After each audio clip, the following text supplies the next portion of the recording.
Hello and welcome to episode 4, season 2 of the Apple Orchard podcast, and we have a new special guest. You can see him in the bottom left corner. Hello. It's Wylie. He can't Twitch, and yet he's on Twitch. No, and he can't podcast either yet. Can't podcast. Oh, Yeah. can't It's a genuine podcast issue. either. It's a medical condition. God. What random are you dying? Just raise No, his we're leg, I fine. think. We're fine. Was that like the How we Amber doing? That's the Alert? last we'll ever see random. But yeah, we're doing good. Sorry. The 9 weeks just ended, so for like school and You're everything. not. What is your 9 weeks? It's Oh, for like school, grading right, yeah. grading period and everything. So You guys do it different than us. I had a Dang. chat with Blog the other day about like how weird the way you guys do school is. Like the way that we do it is we have 4 terms across the year. It's 10 Yeah. weeks, 10 weeks, 9 weeks, 11 weeks. Between Right. all of them, we have 2 weeks of holidays, and then over the end of the year, we have like 6 weeks. So we're always at school. We just get breaks every yeah. once in a Dude, bit. I wish I had breaks more consistently.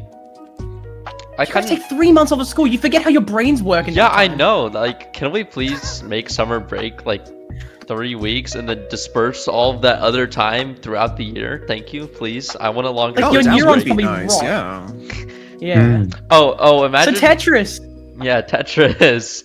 Instead Yeah, of Tetris or topics of the day, eh? because I was right about to go Tetris. about how pre-calc to 3 months of not doing math to calculus is going to be a fun, interesting time for me.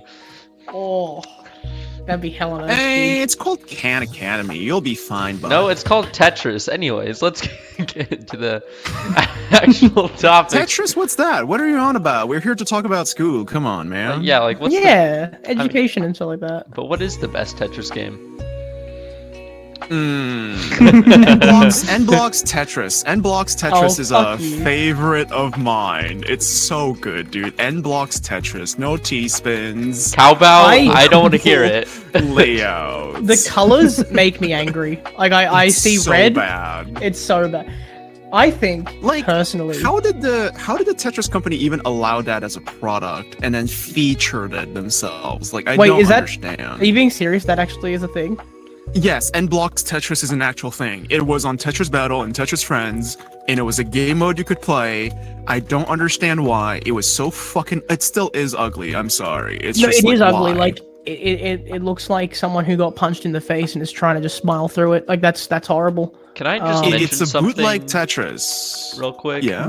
Cowbell believes that Tetris Girls is the best Tetris game, and he says that he's right. Yes, but that's for people who are over the age of 18.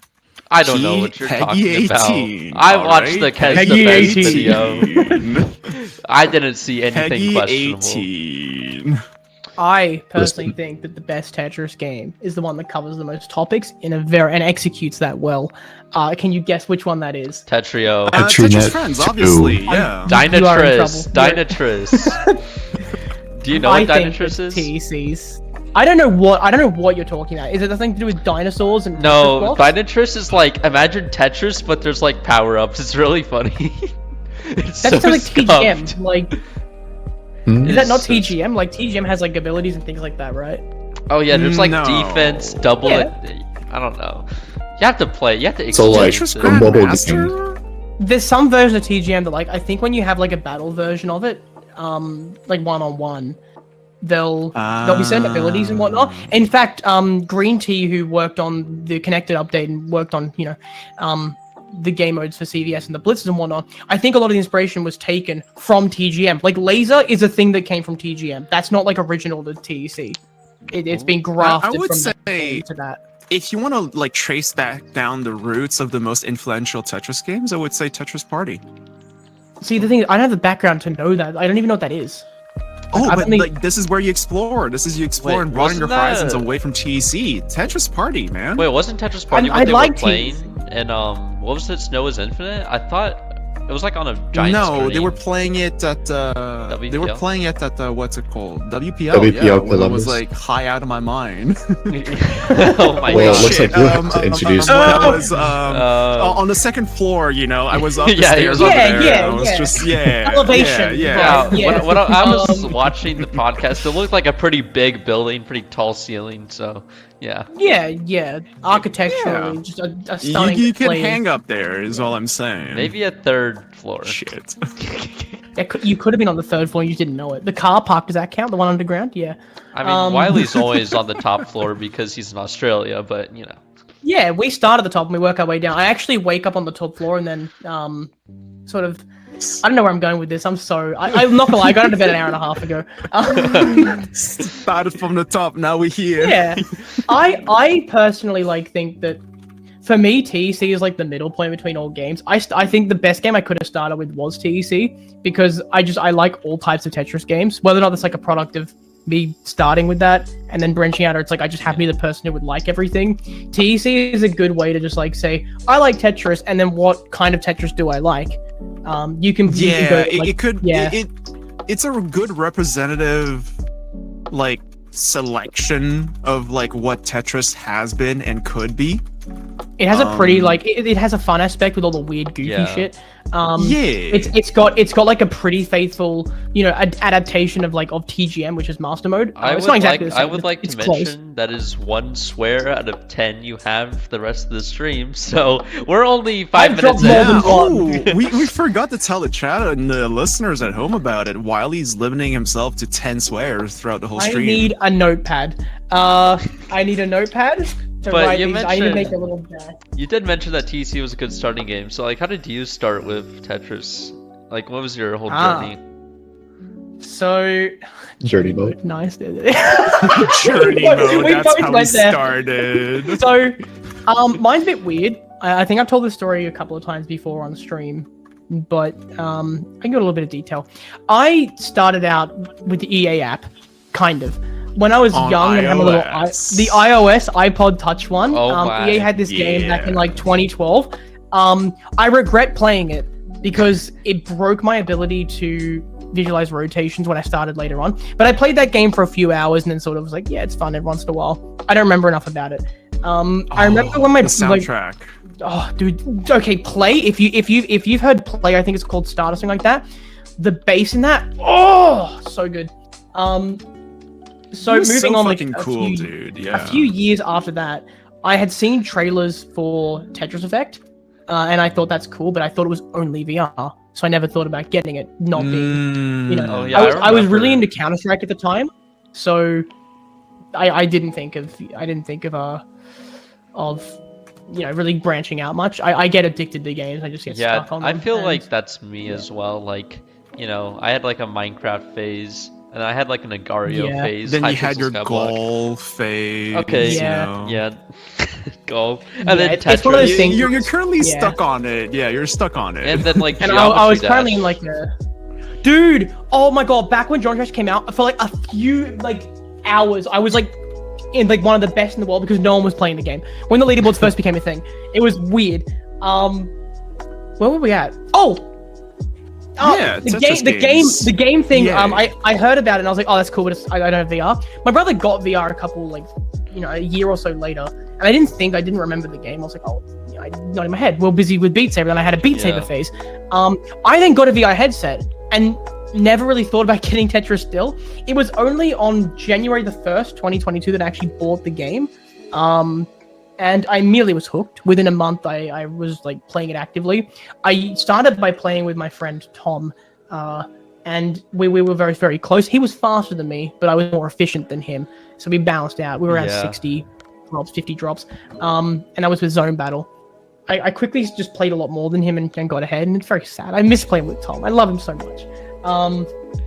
But when I started, that experience from the iOS app had broken my ability to play. I could not visualize rotations. Wait, they so were you alien were to playing me. VR, right? No, I was playing Oh. on computer. I just forgot about the VR aspect, and I was like, oh, I'll just get this game. So it was like 5 years, or however long TEC has been around for. It was like probably a 3-year thing in the making. But I got the game, and every single step of the way, I handicapped myself so hard. I was playing with one hand, with 3 or 4 fingers, not rotating. When I did start learning rotations, it was one directional rotation, so triple rotating. And I was using the same finger. I was using the same finger that presses D to move the piece right, and like E was my rotate button. So, yeah, You might as well like use your foot at that point. Well, I actually want to buy a stomp pedal to zone in the future. That's my next. Yeah, that would be like huge. Not having to like search for a button when you don't remember the line where you put it at. Well, it's interesting because I have 3 devices to play the game. So I have 3 different input devices. I've got my Tartarus thing that's like a one-handed keyboard, which everyone sort of looks at me a bit goofy like. And then I have another keyboard that I rotate with. So I've actually at any given time I'm playing with 2 keyboards, my arms spread out like a T pose. And I want to get a stomp pedal so I can activate zone with my foot. That is like 100% like unironic. I want to do that. I think it's hilarious. Because Jack has been on a hiatus from Tetris, and I feel like we need to convince Jack to play Tetris with his feet. I think personally, like the way you should go is with like a driving console, like a steering wheel and everything like that. I was saying this just before. Like realistically, you run it through like Joy-to-Key, and then you could plug that into Tetris. So you're not worried about the actual direct inputs. You have like a middleman software that's gonna register them as just regular keyboard inputs and fix your DAS issues. Jack, are you willing to buy a keyboard to use only with your feet? That's a good question. I can't imagine you mid-set like BRB. I'm gonna go wash my feet. No, I'm lubricating the toes. Like, horrible. It's horrible. The thought, no, but because like you know, we joke about it like this, but like Azashi can fucking play, dude. On like fucking feet only, and it's crazy. Like they'll beat some fucking U ranks with their feet only. As long as I have like the ability to play like 1.5 PPS, I can still beat U ranks. I believe in myself. Maybe you could beat me. You could probably like achieve like great speeds only playing with your feet. I wish Azashi were here right now as a consultant, honestly. Because Azashi plays crazy. You could try by just like moonwalking across the keyboard. That'd be so funny. No. By moonwalking. It'd be great. I thought you'd be sitting down while playing, but I guess he's standing upright and he's like dancing on the keyboard. Yeah, I have like the he's got, like X-rank gameplay in the background. I have the back bar, you know, the back bar that those. Yeah, you know. Or those games where you shuffle, you know, you Melbourne shuffle across the fucking playboard instead of like DDR, whatever that is, you know. You know, we need to could you like DDR like shuffle? There needs to be a Tetris game that's like that. You just dance and place the pieces. I'm out of the loop. Tetris dance. I'm out of the loop. Like, what happened with your like your hands and your wrists and whatnot, Jack? So, I think I'm gonna blame it on getting this new keyboard. So, cause like, you know how laptops, and they have the touchpad and everything, they have that thing you can rest your wrists on. So it's kind of like laptop is the wrist rest. So I never really thought much about wrist rests at all. And I wanted a mechanical keyboard. So when I got this keyboard, I was just using it. No wrist rest. I was completely raw dogging the thing. And then just after 7 months, 8 months, 9 months, it just it got worse. It fucked you over. It was like all of a sudden I was like, huh, why does my wrist hurt? Like, or no, it wasn't my wrist hurting. My Tetris gameplay became significantly worse. I was like Westell levels of misdrops, and I could not play the game at all. I dropped like, I don't know how many ranks I dropped, like maybe 30, 40, and I was like, what is going on? So I was like asking a bunch of people, like, why have I suddenly become so much worse at the game? And then that's kind of how I found out. No, so, like, how bad's the pain and where is it, is my curiosity. Because I'm not a doctor, but I'm just curious about the actual location. It's hard to say. I'd say... Is on the, like, which hand is it for starters? More so my right than my left. And it's like, my right is like a 5, my left is like a 3, maybe. So is the pain in individual fingers, knuckles, tendons, like the left side of the hand, the right side of so tendons. So you're probably putting a lot of strain like on your actual like the actual press of your fingers, right? Yeah. Is that where you're sort of... So, I'm not a doctor, but I think a doctor would tell you similar things. Go see a professional. But I did a podcast with not a podcast. I did a stream with Ben XT recently. Where we reviewed a bunch of like players' grips. Yeah, sprint play styles.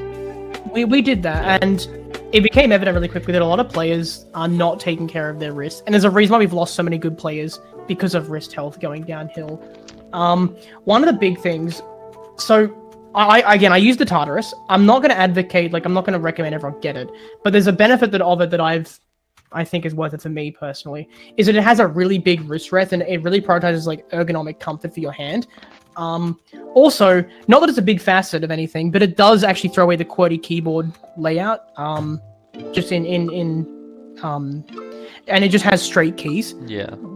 The keys are offset on our keyboards it's a relic from back when keys had to be offset. Now they don't need to, so there's that. Anyway, you can read more about that. But the big thing about it is the wrist rest, because rising your lift, I'm forgetting how to do words. Rising your wrist up, it actually helps you relax those tendons that run from your wrist and your arm all the way down to those fingers, to those joints, and it can take off the strain that you need to press the keys. By raising that wrist, your hand can just sort of sit comfortably, and there's less strain going on there. Because you can think of it as like a lever. The longer, the more strain there is, the harder it is to push that pressure down, because there's a lot more actuating. So can you get a wrist rest is the question. I'm using towel right now.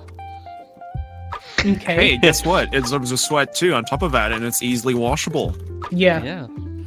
The interesting thing with keyboard usage, it overlaps a lot with piano and music, in terms of the way we play instruments. And and I've seen a lot of pianists that I've worked with look at gamers and whatnot and go, "Oh my god, that's horrible! It's so unhealthy." as a pianist, one of the first things I learned was that I'm going to use my webcam here to demonstrate this. When we play the piano, right, there's two ways you can play. There's little curvy and play the keys like this, which is really uncomfortable, causes a lot of that strain we're talking about, where terrible. it's like, wow, we have this. Yeah, it's really uncomfortable. up. And you'll damage the inside of your wrist here. Think about the pressure you're putting on here. I can already feel it by just sitting my hand like this. What we're told to do is we're told to sort of keep our wrists upright, play down, because our hands naturally want to sit like this. When you stand and you sit, your hands would naturally want to sit right. When you put your hands on the desk of your table, your hands naturally just want to, your fingers want to arc down. So having your hand up, keeping your arm and your elbows all nice and tucked in, playing like this, your hands naturally are going to have a lot more strength in them. You're not going to have as much damage long term because your fingers naturally want to sit like that. And it makes it a lot easier to do the actions you need to do to make the inputs. Piano, you can immediately graft that technique straight onto the keyboard. So if there's anything different from those, there's a problem. Also, I'm very bad with words.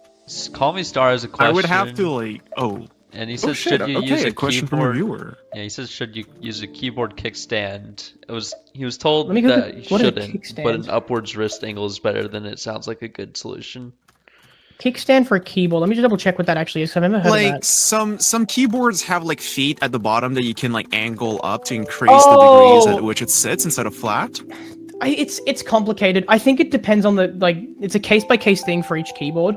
I use half size keys. They're the mecha membrane ones that are about they're halfway between a laptop's flat keys and the big tall keys that everyone uses. The full tower keys, I think they're called. Some keyboards already have that incline, so the keys are sort of like stepping stones.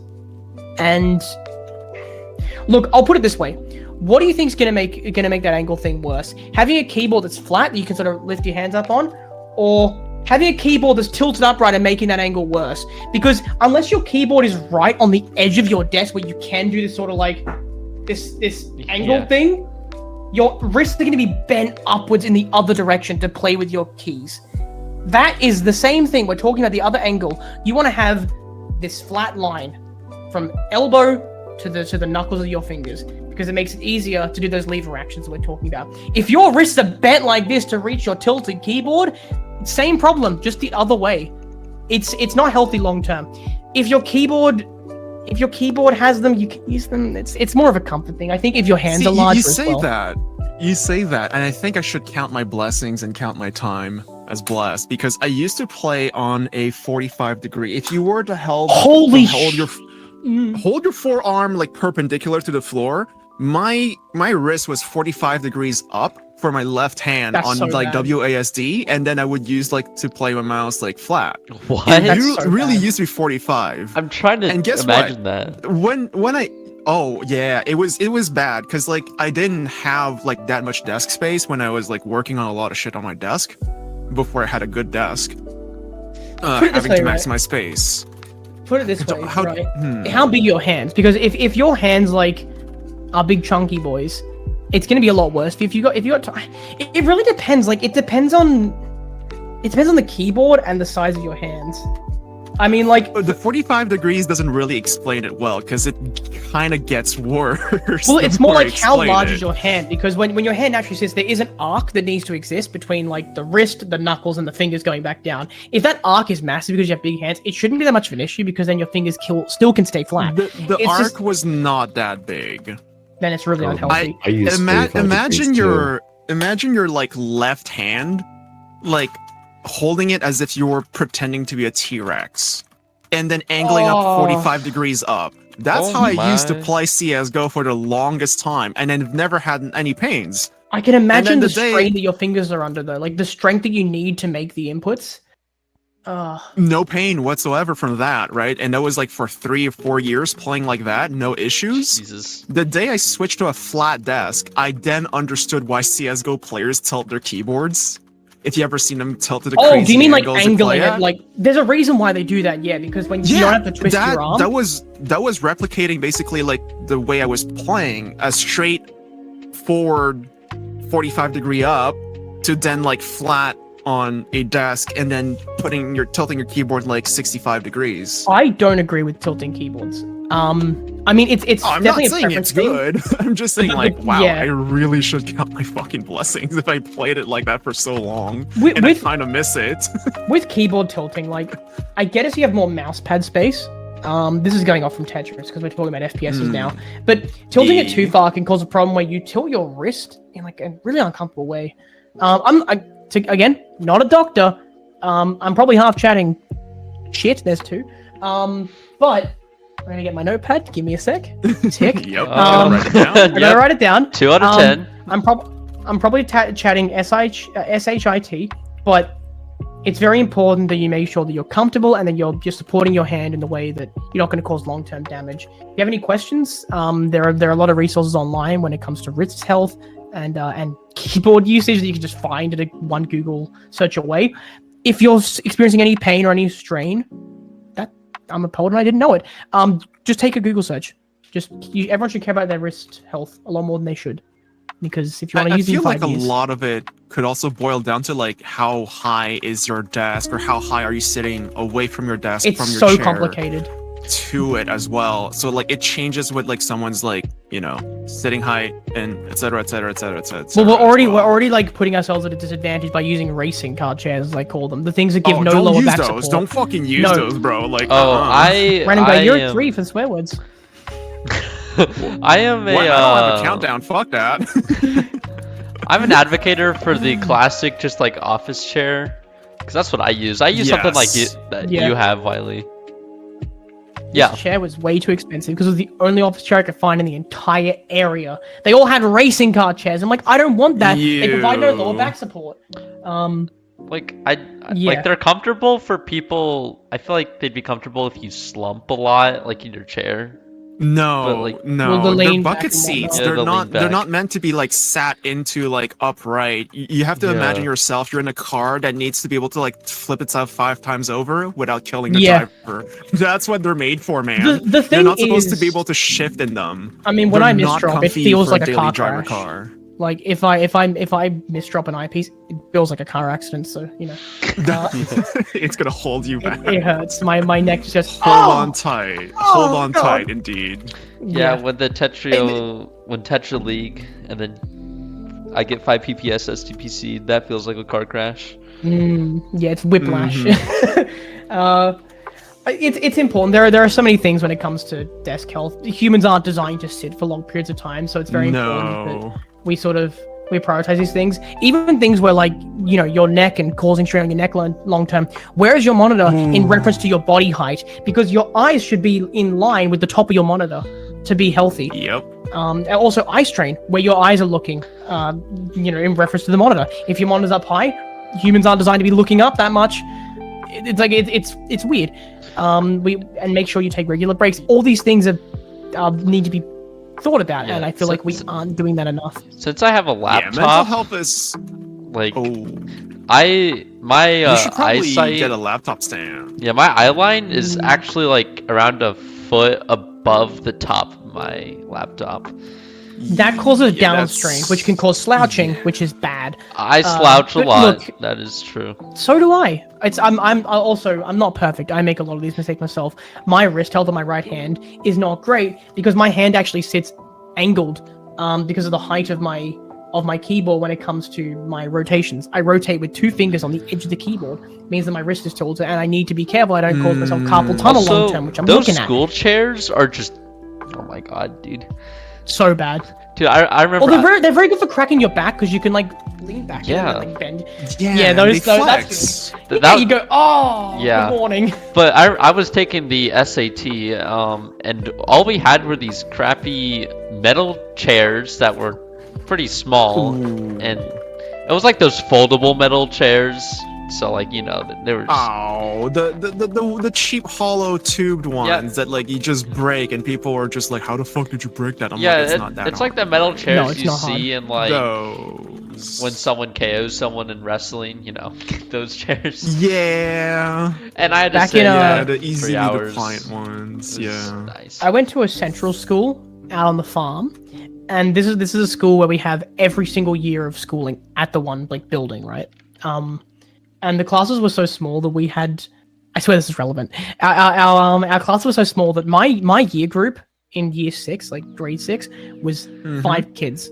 Oh my god. In my entire year. And also, we had the class 4, 5, 6. So I was in a classroom with the year 4s, the year 5s, and the year 6, and there were like 22 of us total. We had 2 different teachers to manage the few years. Holy. This is how it worked, right? But at one point, we had I think it was a year, like the year 7s come in, something like that, because a teacher was off sick for the afternoon. So we had like a class of 4 years. And one of the kids took his chair and leaned it back against the wall against these old oil heaters. We had these blue oil heaters bolted into the walls. And they put the chair close enough that by the end of the class, we were told to get out of the room because the chair's back had melted completely. Like it had melted, like it was a foot shorter than when we went in. The whole back had like melted down into a little clump. It was still standing, it was still sittable, but the back of it had just melted because it was too close to the heater. And that is an God. image I can just never forget. It's so funny just thinking, either the oil heat is very strong, or the chair is very weak, very plastic. You had a little Chernobyl action at school. No, with actually, that chair and we were melting, worried man. that because like at the time we just went, oh crap, that doesn't count as a swear word, by the way. Crap is not a swear word. Yeah, I know. Yeah. Fuck I get yeah, it. it's not. Oh, that's 3. Hey. The chair just had completely melted, and we're like, oh no, melted chair, get out of the classroom. No real concern, but you know, I'm sure teachers. No thought, "Ooh, there fumes, could be at least, right? No You're- fumes. I don't know. We can smell it. But yeah. Oh. Okay, you definitely have fumes, yeah. Dude, for AI, like central schools in rural Australia are wild. I fell through the roof of my sports my shed God. during parent-teacher interviews. So because the schools were so small, a lot of the teachers had students at the school, half the kids basically. So we'd break this parent-teacher interviews in half. We had during the day the parent-teacher interviews that had parents that weren't teachers at the school, and then after school the kids who had teachers for parents would stay for a little bit longer and do theirs. That's how we broke it up, right? And the kids were basically unsupervised in the cola area, the undercover area. And I figured out that you could climb the canteen to get on the roofs. And the rain guards were like little pathways, these little tin roof pathways between everything. One of my friends would actually go under the classrooms as well, under the little portable things, and climb under there and get dusty. I'd go on top of the roof, so it was an over-under situation. I will never forget climbing across the rain guards with not a care in the world, looking to my left, looking to my right, and then looking through the window to see my parents across from the principal at a desk. And my principal's like facing away from the window. My parents are looking out the window, and I lock eyes with my parents while I'm on the second floor of a building, unsupervised. And I just see their faces drop, and the principal just turn around and look at me through the window. And I run really fast across the rain guards to get back to where I climbed across. There were 2 buildings, and in the middle was a flimsy little sports shed. And my thought is, oh, no time to be careful. I jump onto the sports shed, expected to bounce off and go to the next building to get back to the canteen. And I fall straight through the crappy tin roof. Straight through, and I land in a bunch of like sports equipment. I'm fine, not even injured. Okay. Completely fine. How was that? And my parents like conference afterwards. I don't remember, but I doubt it went well. I just remember falling through the roof and just like, good time. That's the best part. You don't remember. And you know the really funny part? They didn't clock that the hole in the roof from that sports shed might have been me. this child-sized hole. How did this happen? Oh, Wylie, you're on the roof. Don't do that again. Nah, it's a kangaroo that did it. Don't worry about it. Yeah, just kangaroo bounced really high. Yeah, someone cleared a Tetris below you. Don't worry about it. Yeah, that's not even the worst school story I have. If you want to hear an even more insane one, I have a really crazy one. Let's go for it. Let's go for it. There was a teacher, and I'm going to dox her name because she sucked. Mrs. Rowe. She was horrible, and in fact, a year and a half after I left the school, she was fired just for being a bad teacher and not nice to kids. But this teacher had it out for me and my brother. I don't know why she had it out for me and my brother. She hated us. Now, there's a few components to this story, all right, and I'll get to them. But basically, I have ADHD, and it was clocked later on, but not during this. And she wasn't as tolerant. I was very talkative. Rightfully so, she got annoyed at me. But I asked a friend for a rubber, like an eraser, and not a condom. And she's like, Wylie, you out now. I go to outside the classroom. She walks out with me, and she's like, right, Wylie, you need to stop. She starts giving me a long tangent. I'm not gonna lie, I stopped listening. I had very little respect for this lady. She did not like me, and I sort of just zoned out. Now, here's the other component. I'm a musical theater kid, and I was currently doing a production of Oliver. I also had facial hair at the time. In primary school, I had facial hair as a kid. What? And my mother had to come in and veet my mustache off so it didn't show through the foundation. Now, at the time, I'm in the middle of this production, and the teacher's telling me off, and I'm zoning out. Now, I'm a very innocent kid. I like helping people. And after this teacher's done yapping me out, I sort of snap back into reality. She's like, Wylie, do you have anything to say for yourself? I look her in the eyes. I've noticed that she also has a mustache because she does. And I genuinely say to her face something along the lines of like, hey, Miss Rowe, did you want to talk to my mum? Because she might be able to help you veet your mustache too. Oh my god. Way. I immediately Kids get detention. Brutal. I immediately get detention. The computer lab is where we usually have detention during lunch times. It's full. Oh my god. Something is there, right? Something's That's a bad idea. I don't get to go there. Instead, I'm sent to the principal's office, unsupervised. Oh. Never leave Wylie unsupervised, because recently, around that time, we had a new bell system installed. Ooh. No. And inside of the principal's office is this strange gray box with a screen on it and some buttons. Specifically 3 buttons. A blue button, a red button, and a gray button. Surely he didn't. And immediately after being left, no, my thought process was something along the lines of like, blue's boring, I don't like blue. Red's my favorite color, but red means bad. Let me press the gray button, the boring, silly gray button that probably does nothing. I press it, nothing happens. I sit around for like a minute. Bell rings. Okay, whatever. The bell doesn't stop ringing. I had accidentally set off the manual fire alarm. So I'm sitting there just like, I'm just gonna sit back in the other room and just wait here in the principal's office and just sit here doing nothing. About 5 minutes later, one of the office ladies runs into the office to grab their laptop. They lock eyes with me. They go, Wylie, what are you doing? They grab me and we run. And the entire school of like 150 kids is evacuated on the oval. Everyone's there. All the teachers, there are cones set up to have all the kids. They think there's a fire somewhere in the school. The fire like brigade comes down the road. It's just one truck. Did anyone find out? Here's the thing. To this day, I don't think anyone but Mrs. Rowe knows it was me because she couldn't like. I remember like they told everyone. They said, "Oh, like it was like the bell system must be faulty. It's new. It's all being sorted out. There is no fire. It's something wrong with the bell."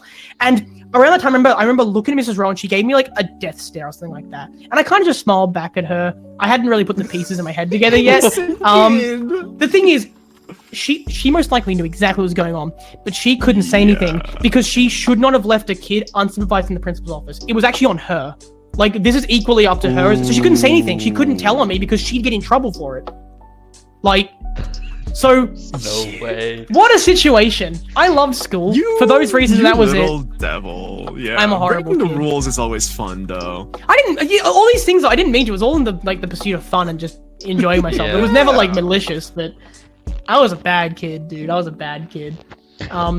Yeah, she was fired a couple years later, but her mustache was way worse than mine.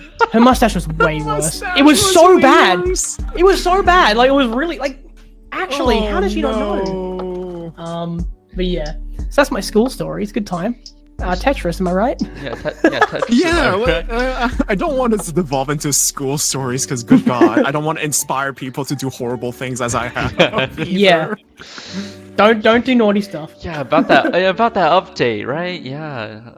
Something like new that. Tetris. Tetris did have an update. Yeah, not much they change, had but it's cool. Version 9, updating Electron to new features, so maybe it runs a bit better, a bit more effectively. Surely. I'm currently running without Tetro Plus, so this is shambles. I don't have my skins. Good God, what am I going to do? I might be able to use How you gonna medium win? graphics instead of low now. Oh, I don't know That's about crazy. that. Oh. Perhaps not. What do you mean looking? I don't no think mic? it's, Was this about the visual fidelity. 45-degree angle laptop that Andrew posted? Yeah, God. because like I looked at that 45 degrees and I'm like, wait, that's not quite the angle I had it at. So maybe 45 was lowballing it. Jeez. And I don't know. I had fun. I loved it. And I was like, this is fine. It's just I don't have leg space because it wasn't really a desk that I was like sitting my PC on. It was like a big, like, commode holding clothing. I don't know how to call it in English other than a commode. It's not a drawer either. Like, I don't know. It had like this gigantic, dumb oval mirror on it that I never used, so I just covered it up with posters. Oh, I had one of those when I was younger, yeah. Very. So, why- like, yeah. it wasn't meant to be a desk, and I was like, can I get rid of this? Parents were like, no, you can't get rid of this. Are you Just crazy? stab it. What will you do? And it wasn't MDF wood, right? So it was like solid wood, and I was like, yeah, there's no way to drill into this without like the maple smell chainsaw. getting out. Chainsaw, maybe. Wiley, I'm not in the Outback. I don't have easy access to a chainsaw. Thank Oh, yeah, you God I guys don't didn't just have, like, access. You guys don't just have tools laying around, do you? Like, I could just go and like get like an angle grinder and take care of that in like a second. Yeah. Just get an angle grinder. I'd love to have more tools. That's for sure. I'll be honest, I'm in like, the yeah. I'm in the market for a drill press. If anyone has a drill press, or if you work at a drill press company, please get in contact with the Apple Orchard podcast. Just buy them. They're What? so like you just don't buy these things. I don't think Tetris players work at drill companies. Yeah, I know. Yeah, we're all in the CS major. Don't worry about it. But Honestly, like the farm has all the things you need, random guy. The farm has all the things. Come down to the farm. Come on down. Yeah, I'd love to. but Yeah, I don't. It'd be a good time. I don't know much about mini. I'm a Nino. city boy who yearns for space. That's what it Dude, is. I'm a farm and city boy, and I still yearn for space. Like, I don't know. The farm can never be big enough.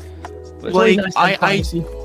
I could never play with fireworks, or the fun fireworks anyways, because you're like in literally fucking downtown and like a cop might mistake it for a gunshot. Well, normally you have to like even in Australia, I had to get a pyrotechnics like pass or license, whatever it was, for a couple of years to operate the fireworks we had for a little event. Dude. Fun fact: I'm currently allowed to still operate. I'm still allowed to use pyrotechnics for a few months. Good time. Give Yo. Wiley fireworks. That's gonna go well. yeah.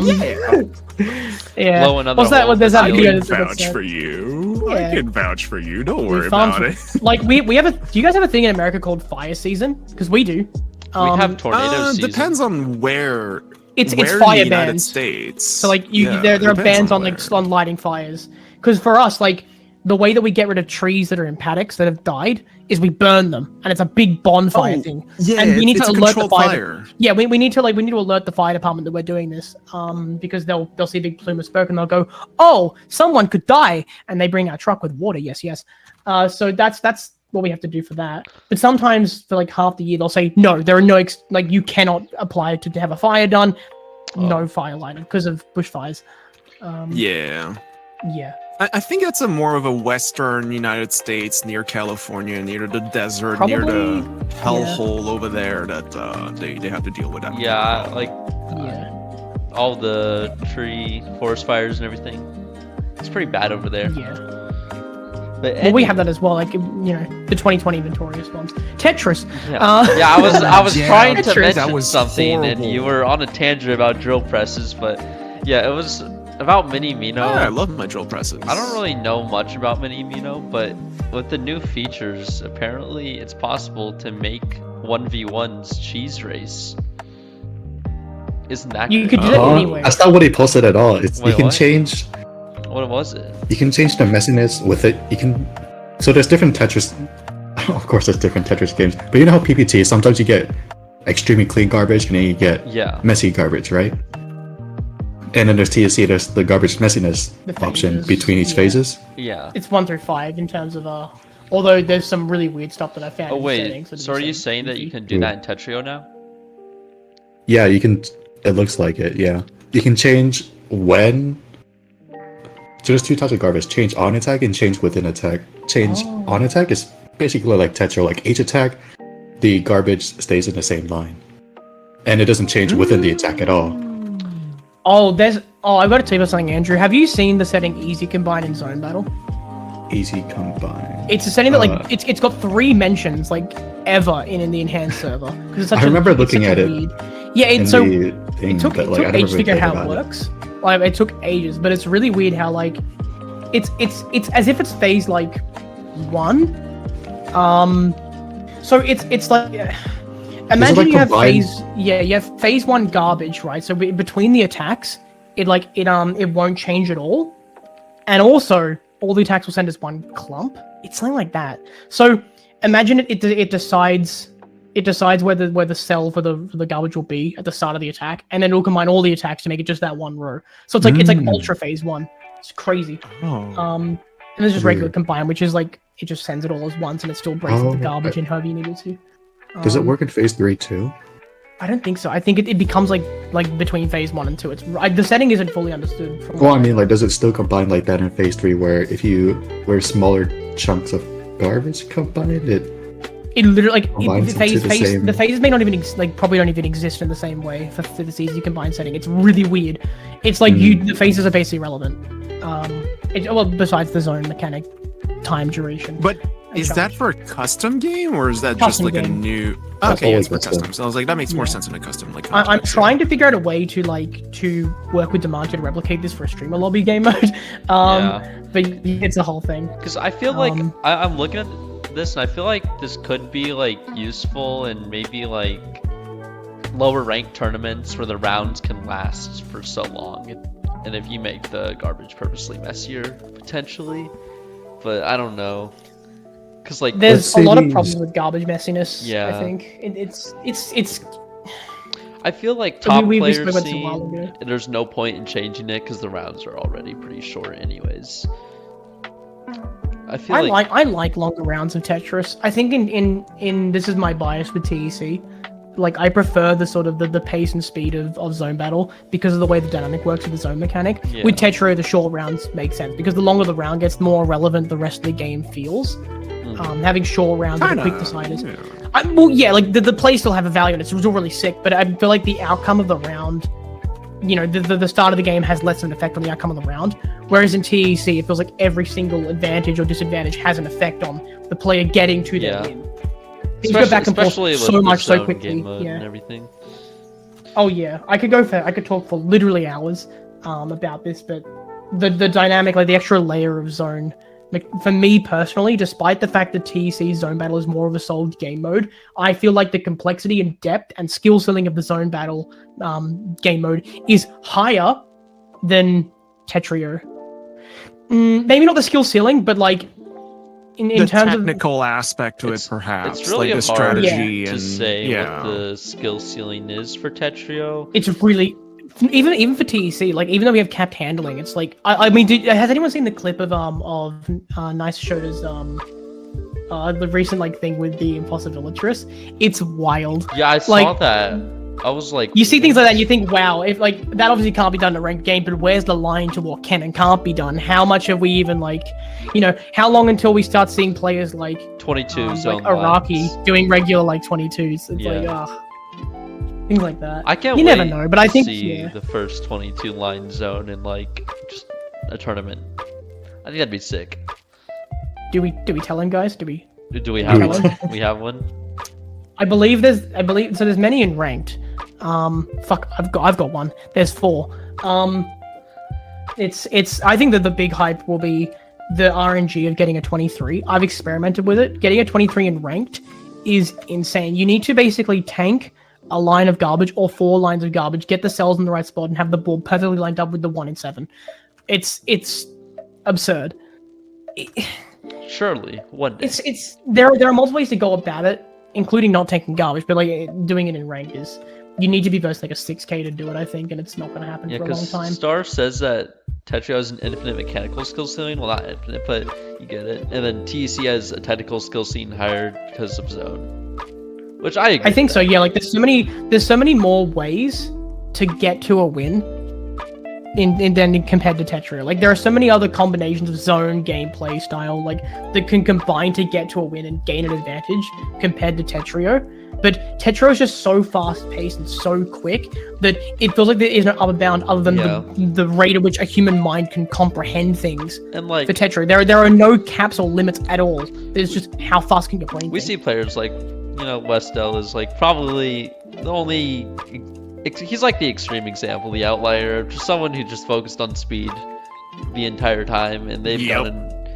I don't know if they're at a consistent 5 PPS, and I don't think so, but they have many 5 PPS rounds. I'm just like wondering, maybe in like 2027 or something, will we see 6 PPS versus players? And I think we will. It's bound to happen Probably. eventually. If the meta... There's bursts of it, I think. Like there'll be bursts. Obviously. Are there bursts now of it? I mean, like Diao, Westel, 6 PPS bursts are pretty common. That's wild to think about. Like if you assume that each piece has between 2 and 2.5 key presses, you're playing at least 12, around 12 keys per piece, per second. That's insane. Yeah. Like you only have 10 fingers, and you're not probably using them all. So yeah, I mean, like the amount of like Firestorm, actual inputs. They use 4, so that's I mean, I only use. I use 7 actually, don't I? Yeah, I use 7. It's insane, like what players are doing. I use 7 too. It's at some point to beat the sprint world record, you're gonna need to have 8 pieces per second. That's unfathomable to me. I think what's the current one? It's like 7.4. No, it's much lower. It's like 7.1, I think. But I think I have seen, especially in Tetris, like Tetris Flexing Channel and MMC, I think I've seen some APPS bursts that have lasted, I don't know if it's like 50 pieces or something absolutely insane. 50. Oh my god! I don't. Good. Maybe I'm exaggerating, God. but I remember seeing, I remember when Master, he was doing a lot of sprint and he was at his peak. I remember seeing APPS bursts from him, and they were a decent amount of pieces. Westel posted one recently that was 23 pieces, and it was like 7.95. It's players like that who are going to complain about like TEC's like handling stuff. I had this chat with a random guy the other day. I wouldn't mind. It was a long rant from both ways, and I was just like getting so fucking tilted, dude. It's this so thing tilted. with like it's just preference though. That's what it boils down to. It is. I'm a picky motherfucker. I'll be a crybaby any day, and I'll admit to it at least. The thing is though with it is like I was trying to explain to you that like the majority of things that you were talking about aren't it's illusionary in a way. Like with the cap handling, right? Like yes, of course you can't instantly dash a piece, right? But in terms of the drop rates you can achieve, like you were playing at nearly the same speed that you do in Tetrio. It just felt slower, but you were playing almost much identical. Slower Because the it handling. felt so slow. Yeah. Like you can play at 3.5 drops. I think like the TAS sprint is like 16 seconds, but it uses some weird stuff. Like Jaden can play like 180, above 180. That's three pieces per second. Such a slow TC player. I play maybe like 80 to 90 drops per minute. It's really slow. So what, like 9k with efficiency, maybe 10k. I'm a 10k, maybe 11. Yeah, I'm 10k and I played 115. Yeah, so you're actually higher than me, and I play faster than you, but I'm just not efficient. So speed isn't really a factor to that can like massively handicap like you rank, right? Maybe next rank for sure, but the majority of players aren't even affected by that. In terms of like the line clear delays and whatnot, like yes, when like piece placement delays are kind of a thing, but not really, because while your piece hasn't appeared, you can start moving it. While the line clear delay is happening, you can start moving the piece. You just don't visually see it. So you can move a square like 3 cells to the left or right while the line is still clearing. And it's more of a field thing. In fact, for me, I've learned to tap 3 times during that delay and then immediately place as the delay ends. That's my timing thing that I've got to feel for. It just feels like, to be like completely fair in this topic, it's just like I've been spoiled by Tetrio because this is what I wanted in terms of like speed and movement fluidity. Mm-hmm. But it shouldn't be as big of a hurdle for me. It's like I can't complain moving from one FPS game to the other about the character movement speed, right? Like I can't say, oh, I'm used to this like game where I can b-hop and it's like a game mechanic like Quake or Unreal Tournament. I shouldn't be able to complain as bad about my character movement speed when like it shouldn't matter as much. But like for some reason, just like in Tetrio for me, it's just been like, it's like swimming in different kinds of water temperatures. That's what it feels like at the end of the day. It matters more for Tetris, I think. Those things in first-person shooters, they don't matter as much. But when it comes to moving your pieces, the very thing that you have the most control over, it's a lot. If you feel it a lot more, it's your input. Yeah, that's the thing. Yeah, you feel it a bit more, but it doesn't mean it should matter as much. And it's me being a crybaby. The other preferential thing, say, like, the other preferential thing is like your board being on the left. Like a lot of people who come over from Tetrio and Puyo go, "Oh, why is my board on the right?" But when you think about it for a second, why does that matter? Like, why does it have to be the left? Why couldn't it always be the right? I've never like there was had no an like they issue just with chose it. left. Yeah. Like, Some people have a massive issue. I can't look at the right. Yeah.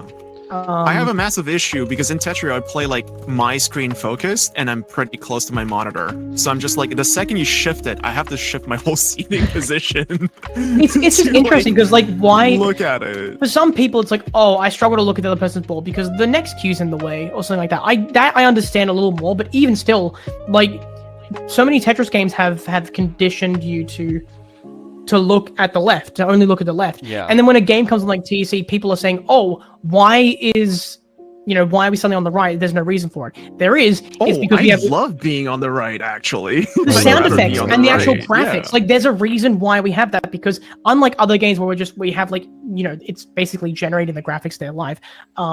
We have a map that generates, we have pieces. These are all textures and actual objects in a map. We can't just say, oh, flip it for the other person. It doesn't work like that. We have to recreate the graphics, the particles, everything, and then show that to both players. So there's a reason just based on the way the game is created. And this is all because TC started as a single player game that's been grafted into a multiplayer game. Like there's reasons for it. I don't know. It's just, people complaining about it, to me it seems a little weird, especially when there's another experience to be gained by playing on the right, these graphics, these sound effects, all this stuff. Complaining about it ultimately comes down to the fact that, and I say this all the time, TEC is the better experience casually, but the better competitive experience is probably found in Tetrio. Not saying that the one is necessarily objectively better than the other, but for a lot of players, if you want to play full competitive try-hardy, Tetrio is for you. That's where you'll get the most grindy stuff from. I feel like if you want to really enjoy and fall into it. For me, they're too different to compare, but especially there's so many differences at that point. I don't think it's fair to compare them whatsoever, even though they're different things. Quote unquote Tetris. Yeah, exactly. They're Tetris games, yes, by name only at that point. It's like comparing Minecraft We're stacking to Terraria. blocks. in my opinion. Yeah, Like- it's a block stacker. Yeah. Well, yeah, it's like at the end of the day, we're all just stacking blocks in different ways, but the ways that they're different are, there's different experiences for them both. TC's always prioritized the the feeling, the music, user experience, Yeah. and like the show aspect of it. I feel Yeah. at the end of the day, I feel like a lot of people who like try to compare both should just play fucking JS Triss if you're comparing Tetrio to Oh yeah, go play TC. JS Like is even just stick more to intense. JS Triss at that point. Yeah, like that is like peak performance game and no bells and whistles almost. Like disable are the sounds some- and there you go. There are some It's things that just- I wish TC did differently though, that they took from Tetrio. There are things like you know how you can play Zen mode when you're waiting for Yeah. a match. That's fantastic. I wish, and this is again down to the fact that we're grafting a single player into a multiplayer game. We're having to take this game engine, like this whole thing they've got, and just graft it into some multiplayer experience. We can't do things like play effect modes. Imagine if you could play effect modes while waiting for a match. Oh, that'd be huge, but I Right? don't think like I wish. I You don't just think load a it's map. it's a game limitation on like the fact that it's been grafted once again, as you mentioned. Like it's how much more development would that need? Like how Exactly much more right, the time would you have resources. to spend on it? Like the fact that like TC is multiplayer to begin with is a miracle on its own to me. There are certain just things like, like yeah, there's just difficulties replays. there. The replay function, that's probably one of the biggest things people say. Like, I wish there was a replay function instead of recording my games. And I get that. But if you think about taking the single player game to multiplayer, they probably brought that up. Like a lot of games that are Tetris based, the big popular ones, have a replay function. But there were only so many resources that could have been dedicated to certain things. They probably had to scrap the replay thing if it was an idea because there wasn't enough time to do that. And maybe it was Absolutely due to not, the data side of it, where it's a lot of data that you're having to store and recordings and whatnot and file sharing. Like, who knows why it wasn't done, but it wasn't, and I bet there's a reason behind that. It's not out of laziness, that's for sure. No. Like The that one would be thing- just disrespectful to hold the as an one opinion. thing It that feels they- wrong. Yeah, they really should have. There's one thing they should have done, and that's get their matchmaking right. Matchmaking is a bad experience, not because of the way it works, but like the way it doesn't work, where you have to wait for each and the lobby sitting around, and it's horrible. Part of it's due to a smaller player base because the game is expensive, but also just Yeah, it because, costs money. but also just like there's so many glitches and bugs and weird niche stuff that make the looking for a match or finding a match way more annoying. Infinite loading, not being able to match with certain people. Like, That's also why I feel like Tetrio's Tetra League system works so well, just because of the fact that you can. What if you want to screw around in Zen and do random things, you can do that. If you want to DPC and Blitz, you can do that. If you want to just sprint, then you can do that. There's so many It's- different. it's a aspects. It case feels of- like it's a matter of accessibility. I feel like at that point, because if you want TC to be as flexible as like Tetris seems to be, I feel like you'd have to like cut off Tetris Effect multiplayer from the single player experience and launcher and game and launch that as a separate thing altogether. which That's I what don't it think feels is like a it better should idea. be. Yeah, like But it's I don't not think they any should have better, done yeah. that. I'm glad they did it the way they did, but like obviously it was a big task to. Just because the way the game runs, it is you're generating maps and whatnot. It's not really like any other game of Tetris. It's very like the graphics it's and whatnot. thematically like ingrained into the game to have like these certain things happen. All Yeah. the sounds, all the effects, and it feels like if you're cutting it out, then it's not Tetris Effect connected, and perhaps like that's what people want, but Yeah. they haven't found it yet, and maybe that's where Tetra Esports could like fill in the gaps, right? When you think about it, But, it's like yeah. other games. It's a lot easier to make a match with your friends than it is with TC. You have to go through like several different things, Yeah. and I still believe that the way that the interface works with getting to multiplayer is a little convoluted, but it's whatever. The only reason I But I it's much think- smoother. It's still good. As much as like Wylie, it seems like you found the problems because like you've played the game a lot enough that like you've come to like 2,000 fully hours. fully understand them better than anyone else I could imagine right now outside of the devs, right? Oh, I I wouldn't feel say like- that. I think there'd be other people who know more than me, but you know. Like on the back of their hand just like that? I don't know though. Or like easily explainable. So like maybe you're the public figure to like point them out, but maybe some people can break it down on the technical level by, I don't know, like breaking the game apart and then like just figuring out the pieces from like what's left over. But if Well, it's I'm not wait, gonna. what was Okay, I'm explicitly stating that I definitely have not ever looked into the game's source code with people who have access to Cheat Engine. I've never done that. I've never broken TOS. I've never done anything shady to take a look at how the game operates. I would never do that. Never do that. In saying that, TEC has a very weird way of running, and it is very manipulable, or malleable. Sorry. Malleable. Yes, and there's a lot of strange things with the way it's made, and I think that a lot of those things make it hard to have all these ideas thrown around. Not to mention it costs money. And, like the game is in a good state, but I wish there was more work. It's in a much better state than fucking Puyo Puyo Tetris 2, I would say. If you've ever tried that, like if you've ever played Puyo Puyo Tetris 1 and 2, because like if you play Puyo Puyo Tetris 1 and 2, it's just like story mode is fun, and the like little party modes are inspired from like Tetris Party. Sure, like they're fun, but they're nowhere near like as smooth as an experience offered to the player. Because PPP2 is just, it's not that great. That game, the online, it's absolutely broken. And like TEC was an obvious choice for people to like move over for a similar like experience where you have like quote unquote forced handling, right?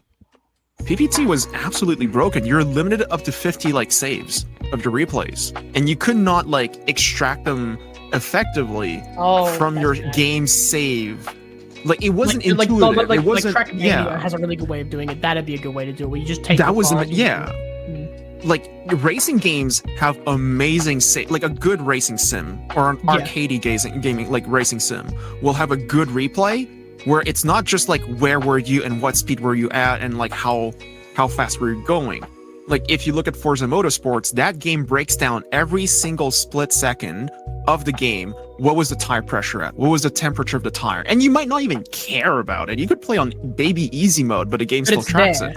Yeah. And it's extractable. And I don't know why, but Puyo Puyo Tetris, no, you're limited to 50 replays, and then after that, you're gonna have to clear them out. There's no way to just remove them from your account and like take them out and save them locally in an easy way. Yeah, Tetra and it was does it a super lot intuitive. Yeah, that's something I noticed about racing games. Tetra does. Like their replays always seemed so nice.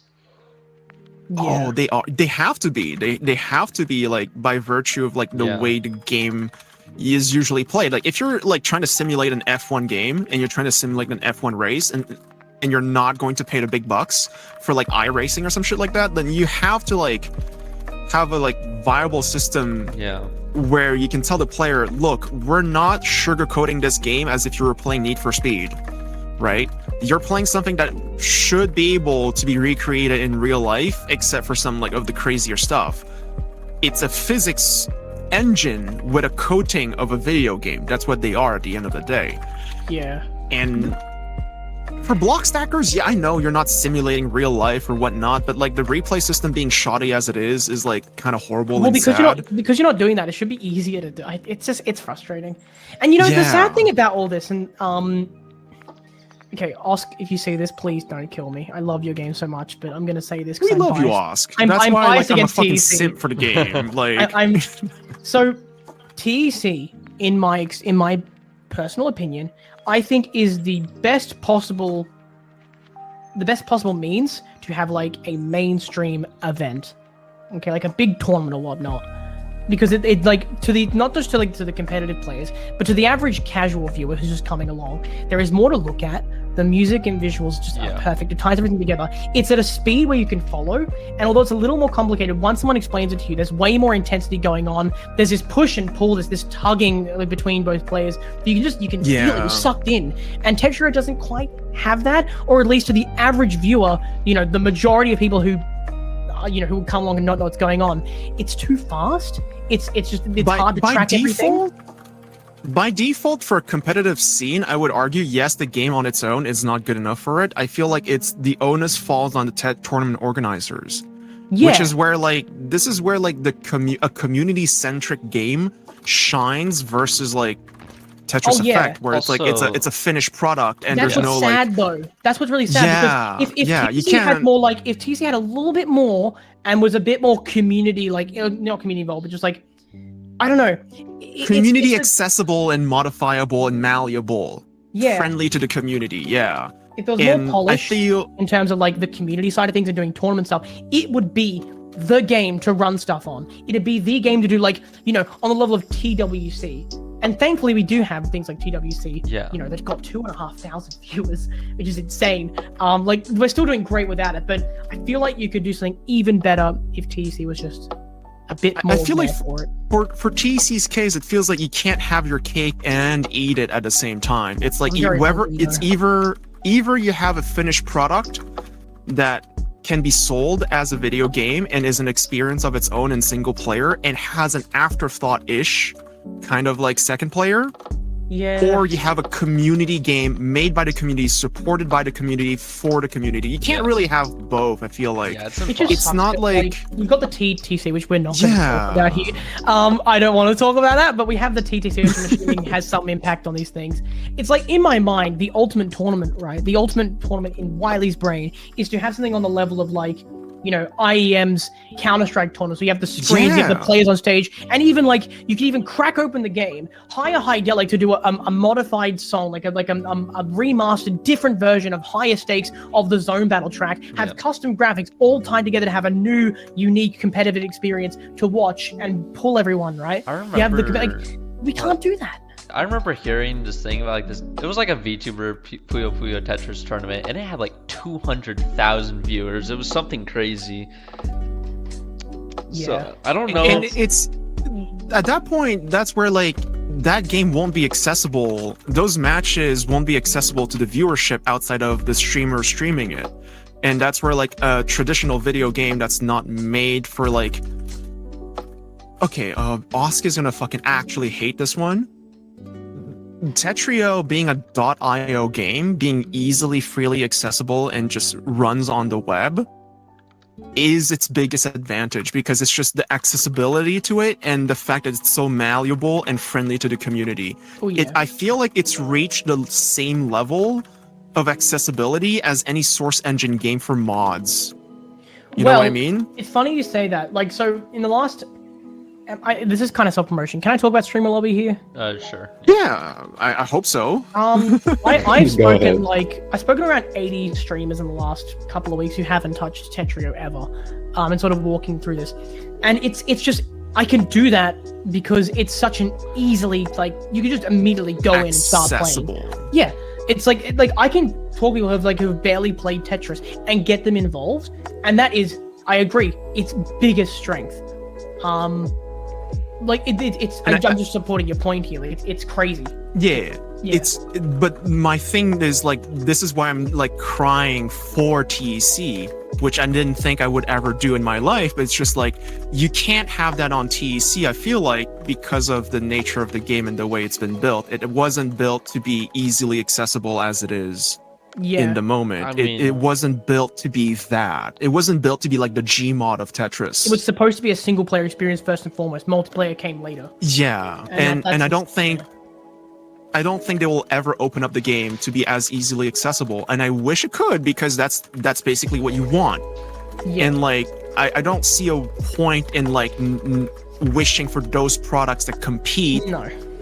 to not exist, because competition is what is good at the end of the day. They And- have done a amazing job in making like TEC what it is, going from Tetris Effect to Connected. It's just like the things they didn't do, I think, have really hurt it in the long run. There were very specific things we mentioned that really needed to be a thing to survive in the modern scene, in the current scene. And I don't think like now, like ever since we had that first rant, like when we talked about this off like podcast right a while ago, like ever since then, like the reflection on this is like, I don't think it could ever be that, because there's no way it could be that, because at that point you would have a different game. Tetris Effect Connected is what it is, as like Puyo Puyo Tetris is Puyo Puyo Tetris. It's not meant to be like I a disagree. massive. It's just like it would take a lot of money and development time, which will not Yeah, happen. but it's not the angle in which it was developed, and therefore it kind of cemented where it stands as a thing. The And I game's don't not think- dying, by the way. The game is in It's fact not. growing. No. It's slightly. But- because I'm actively dragging Tetris Also, I feel and like- classic mains into it. I don't know if it's just me, but I feel like I've been seeing modern Tetris kind of get integrated, becoming more popular. Like I remember, I mean, like in TEC was included in. If you saw Ludwig's like that tournament that he had, Yes. Yeah. it was included there. And they also had, what streamer did they have? Tetris streamer. They had GSM Void and they had Tafo as a coach to Yeah. coach one of the two teams, I believe. It's funny you bring them up. Actually. And what someone was actually playing Jastrus at the Oh, hell thing, yeah. which makes me like believe that maybe some of all those streamers, some of them were playing Tetrio possibly. It's just they weren't allowed to talk about it. Well, Maybe. Void and I had a chat about this over Twitter. Like he knows about like he's watched Kazu play like Tetrio like a zone battle. Like I think a lot of his prep was watching like Kazu and Akashi. No, not Kazu, Kazu and Yui Shota play zone battle in prep for the for Ludwig's game of all time, GOAT Gamer, whatever it was. Yeah, GOAT Gamer or something. Good players to watch. Yeah, it's. I'm not gonna say anything. Just we are in talks about stuff. Good time. Streamer lobby things. Yeah, like at the end of the day, like TEC is less malleable, but it's the better. It could like it is the better experience, but it's not where it. There's a lot of things to be saying, and my words getting tied up. I just wish there were certain things to make it a better mainstream experience. More accessible. Yeah. Yeah. Whereas like Tetro has the advantage of being like super easily accessible, but it's not easy to follow. And this is again where like I feel like this is the main gripe I had when coming into the scene.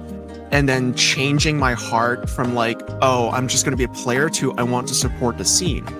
I saw the malleability of the game and I was like, this is basically Nopamino, but online. Yeah. I don't know if you ever touched Nopamino, Wylie. That would be a funny thing for you to explore. Before I knew of Tetrio, Nopamino to me, in my eye, was the most malleable open source stacker game. You could use it to emulate almost anything. Yeah. You could use it to like emulate any TGM game you had on there, and the degree of which you could emulate things without having to like download the literal fucking game you wanted to emulate. That was what like made me love it so much. You could literally had any custom skin and sound pack before Tetrio was a thing, right? Or Tetrio Plus. And the replay in that game is fantastic. The replay function in Nopamino allows you to go back to a replay that you saved and then stop the replay mid-track and then play it back from that point you selected. So it was, to me, like the most amazing coaching tool in the PPT days. I didn't participate in a PPT like competitive scene because it was like kind of removed and I was like, there's JS Triss.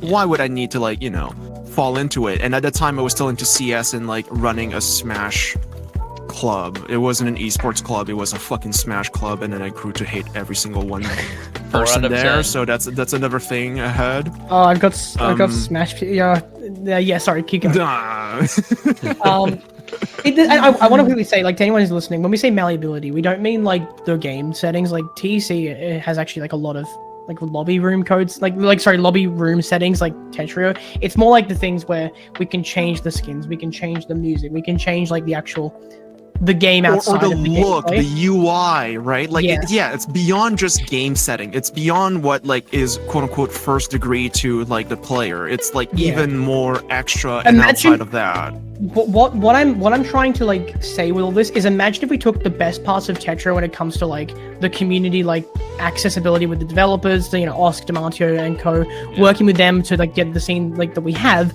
If you combine that with the polish, the level of quality, like the graphics, everything that is great about TEC that makes it the experience, if you took those and put them together to make one game, like have one one project, the Goliath that you would have, it would be monstrously mainstream. It would be a wild time. It would imagine be great. Super lobbies. Zone battle. Dream. Oh man. Imagine if we had super lobbies with their own graphics. Like, even larger than like the ones we've had where like XQC of all people have like just like joined in. The funny thing is like I'm the TC main of the world, but my events are currently like, I think 2 of my events I have lined up are going to be happening in Tetrio. I eventually want to do the first Puzzle Kingdom CVS tournament. I've been looking at doing that for around a year now, or a little under a year. And I also want to do something with Classic. Like these, it's so hard to work with what TC has to make something happen. I found it a lot easier and a lot straightforward with Tetra, like the streamer lobby stuff, which came out of nowhere, by the way. I don't want me to talk about that later on, but it's that same accessibility that's what, like, the flexibility and accessibility to community involvement that Tetra just has, right? It didn't take like an outside org or an established esports org to come in and make this like the streamer lobby like happen. Yeah. It just took one person, an idea, and multiple people who were willing to just volunteer their time to make it happen. Yeah. And I don't think that's how like most and it works, and it's been ongoing. Like, yes, there's been roots in it from like other super lobby events, but like this is like the first one where like outside of what the quote unquote mods and devs of Petrio already had in mind and had accessible to troll like streamers with, this one has custom game modes that I don't think were available or existed beforehand whatsoever. I don't think TEC, like, for a game from a formal studio, could easily implement into a game that's supposed to be a finished product and doesn't have any like incentive to be ongoing. Yeah. Also, the TOS stuff is modifying the that game too. We're not even touching the TOS to begin with, which is even more of like a counter argument as to why you should try to push TC to be that. Yeah. I feel like at this point, I feel like you're looking for a different game that replicates the magic that is TC. Yeah, TC is magical, but Tetrio is like has the means to do things. That's what sucks. Yeah. We took that magic from TEC. It's like we put on Tetrio. We took that community side, that accessibility, and put it into TEC. You'd have this massive thing that I reckon would get 8,000, 10,000 views on Twitch when it did one big event on the scale of TWC. In saying that, I think TWC is on the way to doing that. So. Like, I think, the potential of this game is much larger than people imagine. TWC, sorry. I think the Tetrio World Championship is going in the way where the next one that happens, if it's done right, could double the viewership. Also, I know it's not guaranteed. There's a lot of work. Like, how many people watched that Puyo Puyo Tetris match between Amamiya and Kazu? I forget how many. It was a lot, though. No idea. I haven't heard of it, so I don't know. I believe the hard drop stream got around. Actually, no, I forgot. I could check right now. When was it? I'm either thinking it was January 2021. I'm either thinking was it held 20,000 viewers or 40,000. When was it held? Like when approximately? It was on Hard Drop, right? There was a Hard Drop restream, but main one was on Daigo's channel. Which channel? Let me just quickly check Hard Drop's channel real quick, because I can use Twitch Tracker to see their graph over time. So this was held in what year? 2021. 2021. Because I remember being like an itty bitty S rank and like all the hype around this event. It was huge. And Hard Drop has a really very 7. No, that's not right. Hang on, where is it here? You're saying it's in this. Sorry, 2021. The biggest stream the Hard Drop has ever had. Oh wait, no, it was 2022. 2022? Or what? No, it was 2022. My bad. August 2022, they streamed Puyo Puyo Tetris 2. The max viewers was 373. No, they played on Puyo Puyo Tetris 1. Puyo Puyo Tetris 1? This was on what day specifically?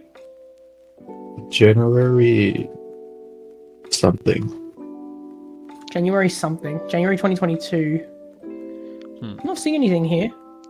Because I think it was not on Hard Drop's channel. It was like an in-person event between the two players. And there was this whole stream and everything. There was like casters for it. I think they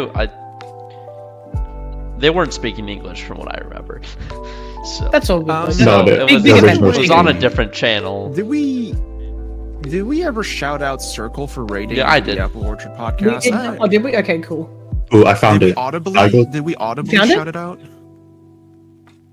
Wait, I feel like it's bad Choo to not shout it out. Like, thank you for rating!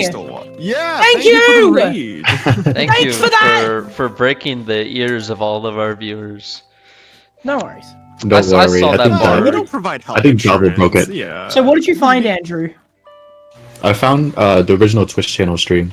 Oh, can you send me a link in the server so I can take a look right now and just Yeah, it's in VC muted. thank you very much.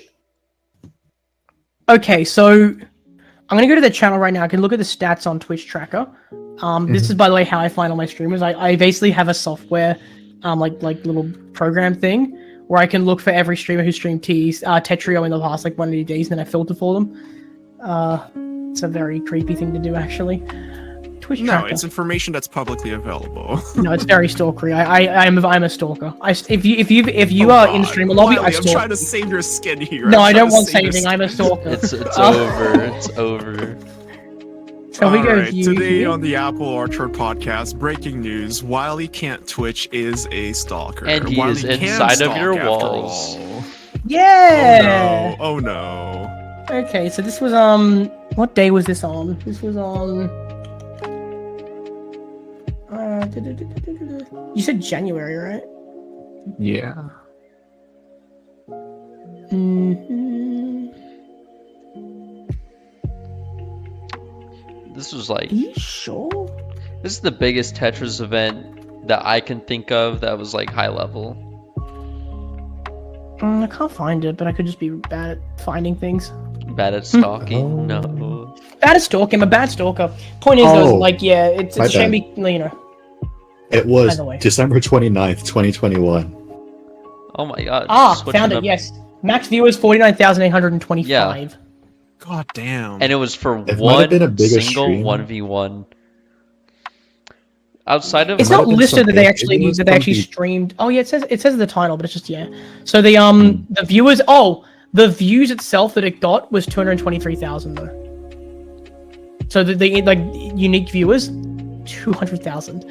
That's wild. That is an incredible stream. Yeah. Watching Poyo. that's probably one of the biggest Tetris events ever that I can think of outside of like VTubers, really. Yeah.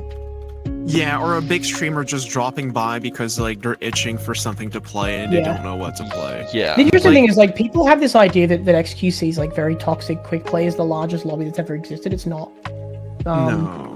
I don't know if how public info this is, how public this info is. But I've spoken with Demantio, and Oscar and them have seen private rooms with over 1,000 players. And the biggest they could recall was 1.1 thousand. So it happens. It's a thing. It's just it's not using quick play. Largest quick plays ever been was 803, 807. What was the actual number? God. I thought it was like mid 800s, yeah. No, it didn't. It was just barely 800. I think it was 800. Maybe, I don't It was either know. 803 or 807. I think it's 807. Because Either way, that's crazy. what's like the Um, biggest hard drop has ever gotten? 600 and something, high 600s. I did a lot of research for this when I started setting up stream. Imagine stuff. running TEC, but like with super lobbies and rendering every single port.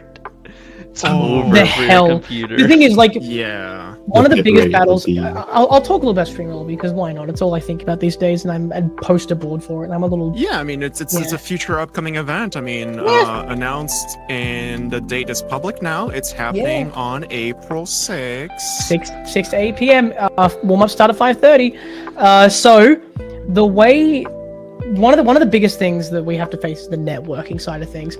There are so many things I want to do when it comes to like making funny game modes, but I'm actively having to fight against the networking, like the network capacity, the actual like limit that we can, like the limit on things we can do because of the amount of data. Yeah, it's like because we're operating so much on this server, there are certain things that we can't do.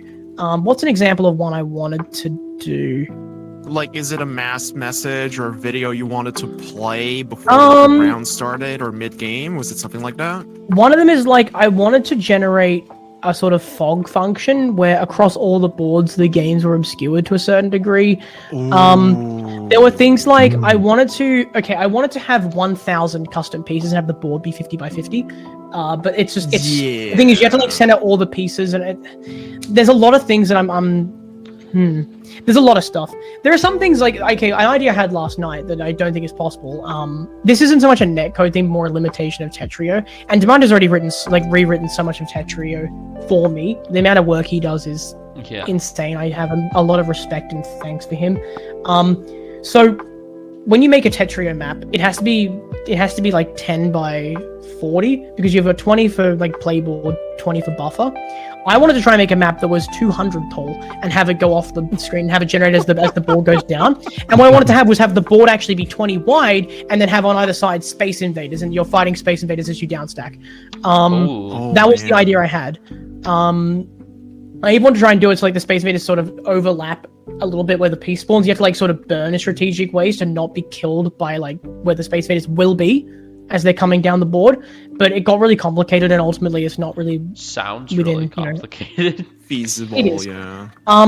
But like in saying that, in terms of malleability, like you'll see, I'll leak this. We revealed it in Quick Play as like a leak thing yesterday. One of the things we wanted to we have custom pieces, of course, and we can give them their own kick tables.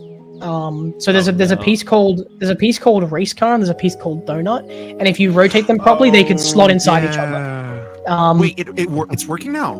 We're hesitant to like leave that kick table in. If we do it, I want to have a thing where it's a bounty for like the first person to do that spin gets like a free 3-month supporter, but I don't have the money to do that. Like I do want to have things going forward where we have like where the game is actively checking for certain conditions, and it'd be based on what we have. Like if we have a giant T at one point in the game, and then someone does like a T-spin with it, like the first person to do that, like they complete a bounty, then it appears in the entire lobby saying this person big pieces. Yeah, like that. Like how would I'm not spoiling anything, but there's things. I'm not spoiling anything. I promise I won't spoil anything. Yeah, wait. I should probably stop you from spoiling things, Wylie. Yeah, I just realized. I like leaking things, but it's like imagine in the chat a big alert pops up where it's like this person just filled a bounty, they get 3 months of support, and there'd be like 8 bounties that we haven't revealed, and you find them as you go through the game. Yeah, and now everyone is like so searching for these crazy things. For weird stuff. With this one upcoming, and maybe there's like leaking a things. badge for like if Wylie, you don't get... leak it. Just this is the first Tetrio event to have a script, multiple scripts, so it'll be fun. Okay. Yeah. So I was like kind of thinking like if you did go with the bounty idea, like if someone manages to get like every single bounty, then it's like a badge or something. Like I think that'd be interesting. It's the multiple badges is kind of complicated, and I don't want to overstep just like one badge for like getting every single bounty. Well, no, it's more like we already have the super lobby badge. We have other badges for, and I don't want to overstep like my boundary. Like you don't want to dilute the value of a badge by having so many of them that are like time limited and impossible to get 20 years down the line or something, right? Like I'm already given so much freedom with what I'm able to do. Like I've like although I've said if you need to shut something down, tell me. If there's something that cannot be done, tell me. I haven't had like a massive aspect of this project be shut down by Oscar or Demantio, other than like technical things that aren't actually possible. Like currently, I think the idea of a hexagon board has been mostly shut down. Like it could technically be a thing, but it might be easy to do upside down triangle. We got to figure things out. But it's like certain things aren't too many resources for like just 5-10 minutes of gameplay. Literally, like the amount of I would actually argue to say we put more than 300 hours into this current super lobby coming up. I have, at least. I haven't stopped doing it. I spend around 6 to 8 hours a day working on it for the past 3 weeks. Jesus. Yeah, it took me 3 days nonstop to contact all the streamers. I'm having to build a contacts management team just to contact everyone, and I've still got like 60 left to reach out to myself. I've sent out maybe 50 emails in the past 2 days as well. I'd love it if like I would like it if like Tetrio was able to be on Steam and stuff. Like I think we could do more with badges and achievements. I don't. Yeah. This is where, Jack, you need to probably read Osk's blog. Yeah, I know. Why you can't be on Steam and why Tetrio is legal. Like, I'm just saying this is like a huge what if, but like I like the idea of like there being more badges other than just like tournament badges, because like an achievement rather than a badge, right? But then like I don't know. You could Tetra have combine to them. pivot? Will Tetra have to pivot to being having a single player experience, and that's like a big question and a big Well, you could have badges and achievements as separate things, but badges essentially act as achievements, so it's Tetra as like sort of a unique thing. I mean, Or there are certain bounties that would work as achievements that I had in mind. Like one of them was like if you make it to the top 10 and at that time you have like 10 lines of secret grade on your board, like that would be one. If you get to the top 10 with 100 back-to-back ongoing or more, if you get to the top 10 without using your whole queue, but as we get, those could probably be like descriptors you add on to a badge. That would that's a like quick patch solution to like no achievements but having badges in the game, but you don't want to dilute too many unique badges. Like the thing is, it could just be like a differentiating. Because I feel like badges feel too special to add achievements into the category of badges, if that makes sense. Yeah, I mean, which is why I'm saying, like, if you have a badge that's the one badge that's the same for everyone who got it for winning or whatever, and you just add a little description to it that's a bit unique, you wouldn't have to create unique flares for every single badge. There's so many things though. Like, yeah, it would be like a lot of people would get the badge, but not every single badge would be the same. But you can't discern the difference until you look at it in detail. That could be a thing. It'd be interesting. We've seen how there's like a badge folder, that people get. Having multiple similar looking badges, and then, it's like like perhaps that could be a solution, but who knows? Really simple like achievement ideas could be like, oh, you reached level 1000 in Zen or whatever, or like a certain amount of score. But you can definitely they don't give you a badge for it. Yeah, well, not a badge. It's just a personal player achievement. So that's probably where like the secret grade could go. It's very scary for me to ask things like that.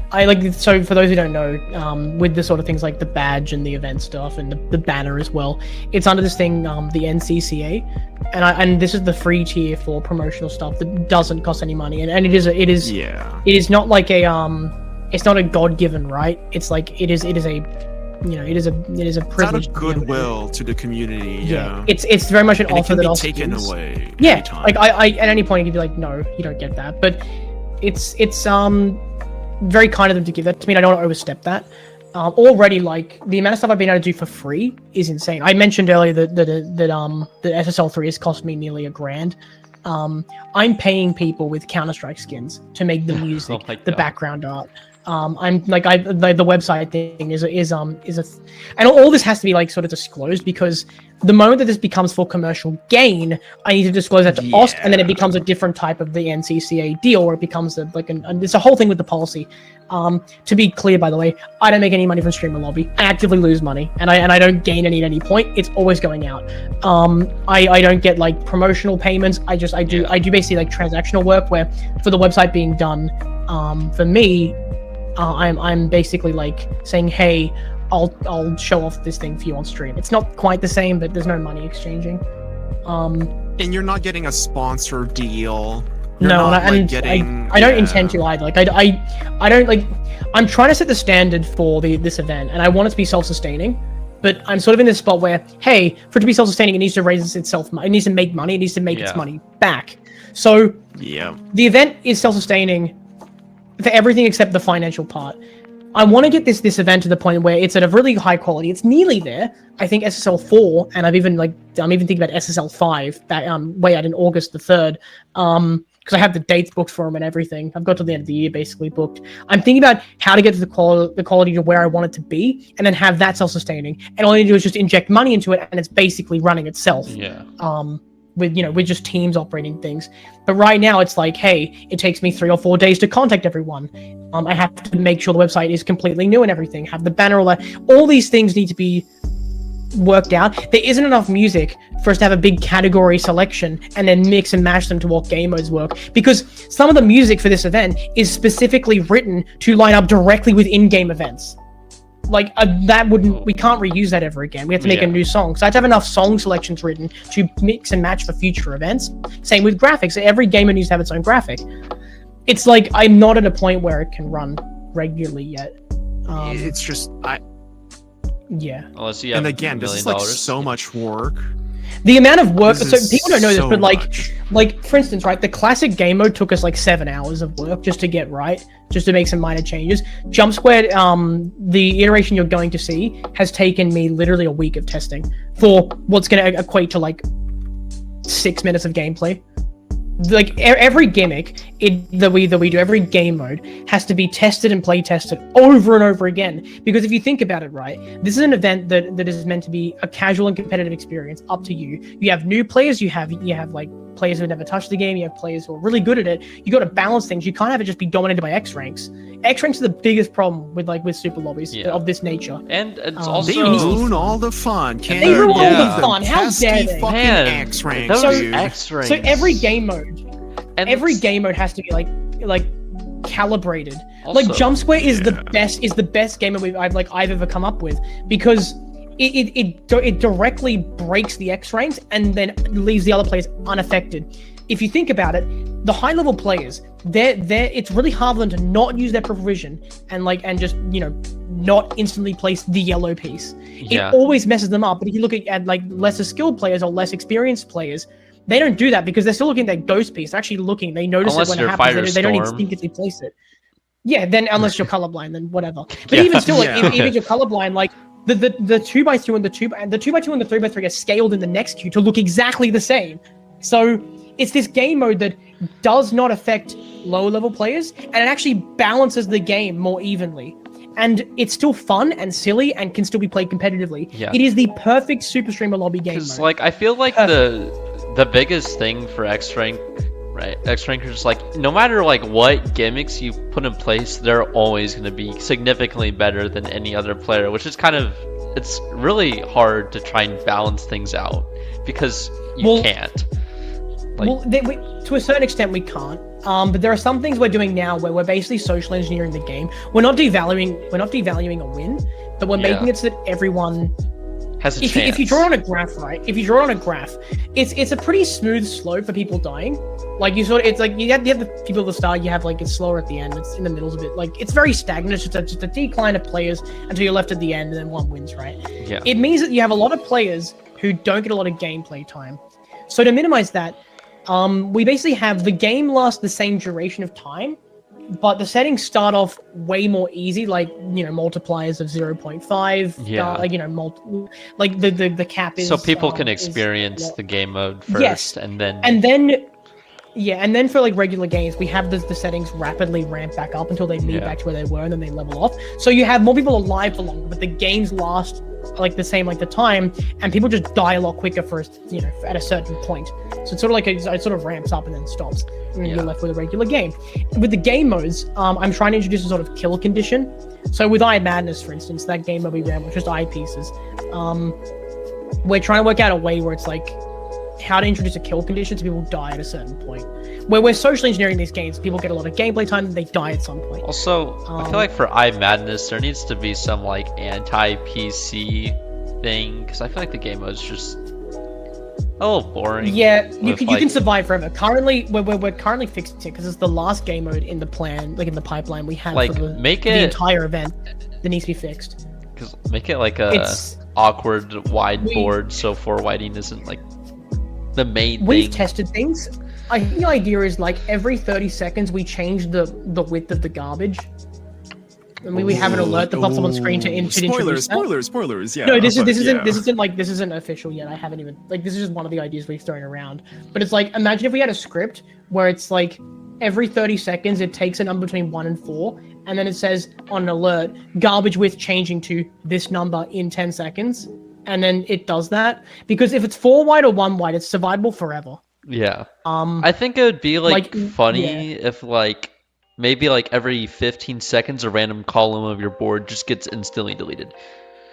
And you can That's laser, basically. Yeah, laser. Like that's something you see in Zone. Yeah, but then we have an issue of net coding. Yeah. It's like it's this constant fight between what's possible and what takes up development time and demands here. Because I feel like laser is just doing that laser thing is just such an easy way to counteract 4 wide spam Laser's the being entire put time. forward. Lay's being put forward, but it's also like we don't want things to feel like a cop out.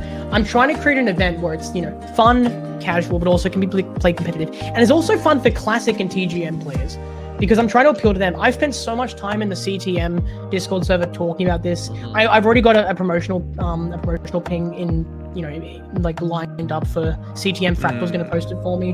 He's going to abuse his mod powers. Thank you, Fractal. It's just this thing of making it appeal to everyone. And that's such a hard thing to do. We kind of think it's like a cop-out. When we first ran the classic game mode, it went for 13 minutes. We had to introduce bump-up garbage, and that felt like a cop-out. And that was just due to my first event. It's a lot of pressure. We hit like 326 players on my first ever event. Very scary. And this one now, we have 200. You can imagine, 247 streamers, I think, with like 400,000 followers between them all. And that's still going up. I'm in talks with people with like a few 100,000 followers. It could be wild. This event could probably get Pipkin Peepa, surely.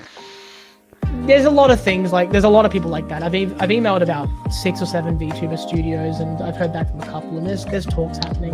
Very stressful. That's a lot. Yeah.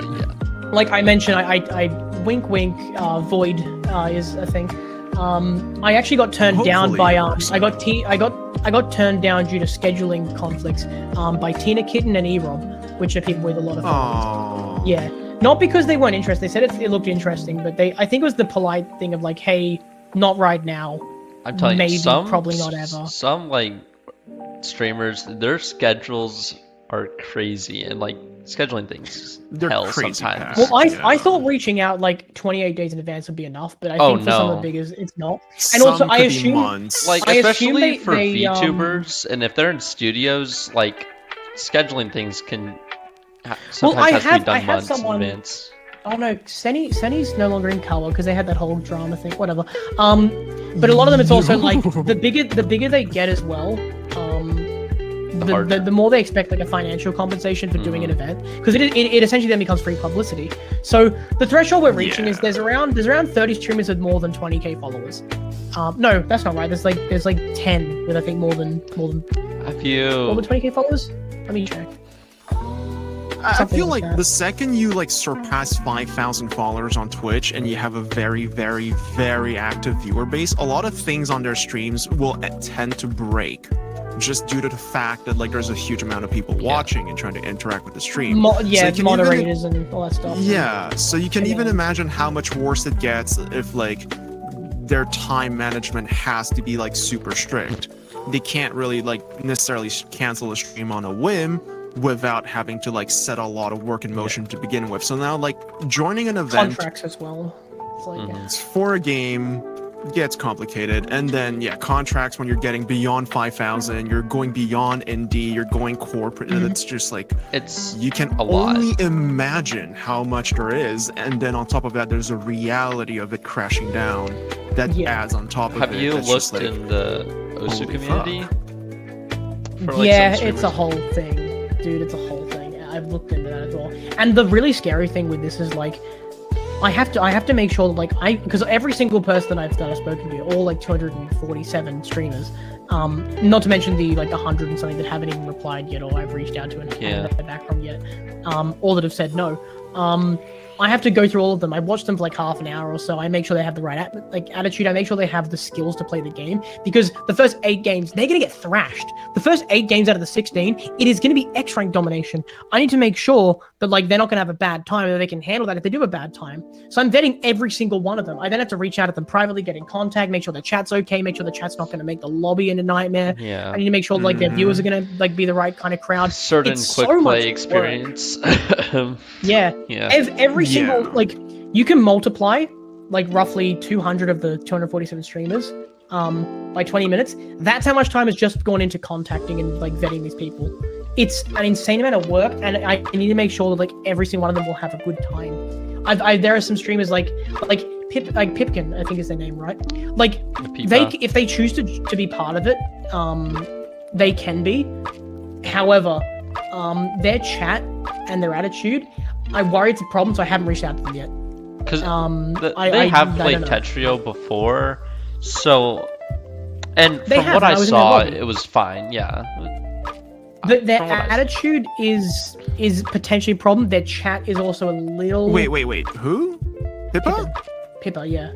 Yeah, Pippa. Okay, look, Pippa is fun. It's just like as long as you isolate them and you don't have them interact with other streamers, perhaps it's going to be okay, and their chat is This going to have a fun event time. is designed around the idea of like bringing the community together and working with people and setting up future collaboration.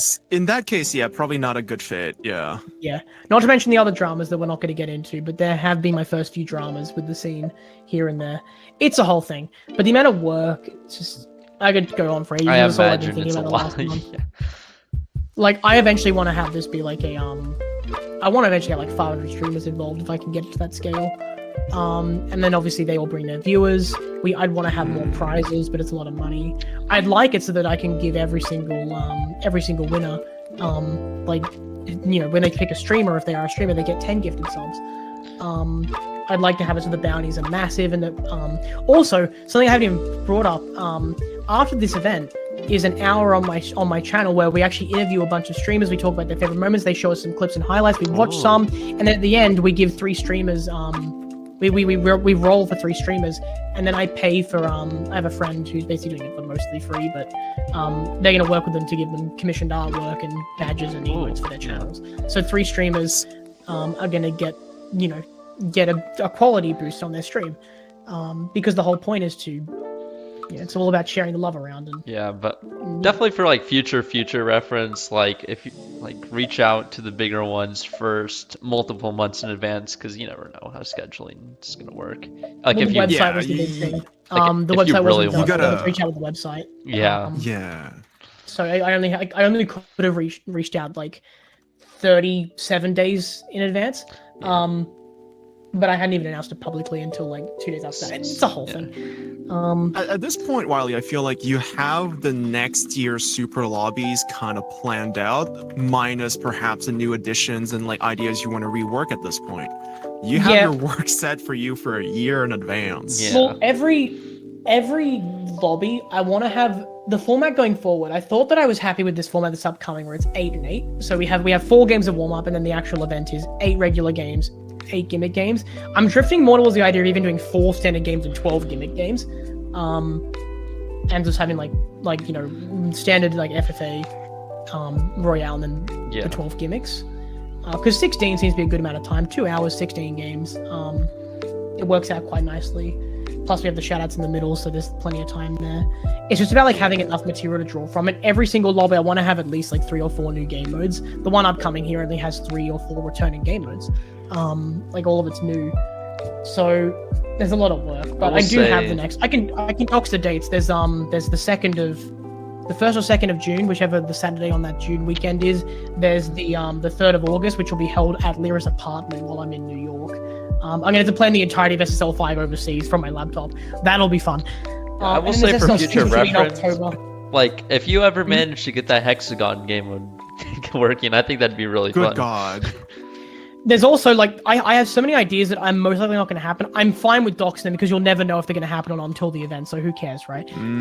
There's NES split squares. There's enabling undo, which will be a nightmare on the server. Oh, There's no. a random bump up and bump Enabling down. undo.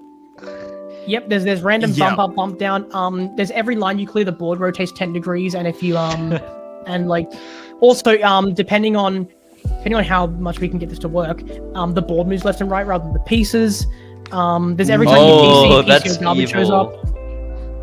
There's the missing piece where every 1 minute a random piece is removed from your bag, so you're actively like missing a piece for like at some point. High piece, T piece, There's heating up the despair. boards where like the top of your board melts down a few minos and like it's in different spots and it becomes more bumpy. Nice. There's 1 in 3 pieces turn invisible when they lock into the stack. There's I would what else like we that. have? That'd be fun. There's TGM with full abilities. They're spawning the pieces vertically. Possibilities. The possibilities, much like snow, are infinite. Ooh. There's a lot of stuff. There's a Space Invaders one. There's a map where we imagine like the board's closing in on you or something. Like I was looking at doing like something Indiana Jones inspired, but there's also of course the narrative side of things which I haven't even spoken about, which I won't dox until you see it on the day. But there are Okay, narratives. good. I could go on forever. Let's not make this too streamer lobby centric. I mean, I don't mind because But, it like, is see, like, Tetrio all based of this- and everything. All of this in Tetrio, I don't know how you would make that work like in in TEC. You'd have to rework You the wouldn't. game from the ground up. Yeah. There's too much. It's not possible at that in this current state, and it's just too many resources that My computer would die. that need to be done. That as well. It'd be so Yeah. over. Also, like people's computers being able to run all of these. Yeah. It'd be That's another chaotic. factor as well. Like I had the idea of adding custom particle like graphics into Tetra based on what's already existing. We also had the idea of like garbage sending taking 20 seconds. You can imagine the graphics involved in that because the particles. Oh god. Mhm. Yeah, I've there's so seen much it going on. with some people making the garbage travel time super slow and giant It's lobbies. Oh really- yeah. It's a lot. It's really hell. sad because like the bigger the event gets, the less we can do because of that server side of things. Like there are some things I want to do that like would work with 50 players, but depending on how this one goes, the last lobby had 77 streamers I think involved. So and this we one had could be double the size potentially, or triple. yeah, like so we had 110 who were like, yeah, I can make it, and 77 who showed up. This time we have at least 200 that are saying they can make it. So the player base I'm expecting 400, but we could see like 600 players. Yeah.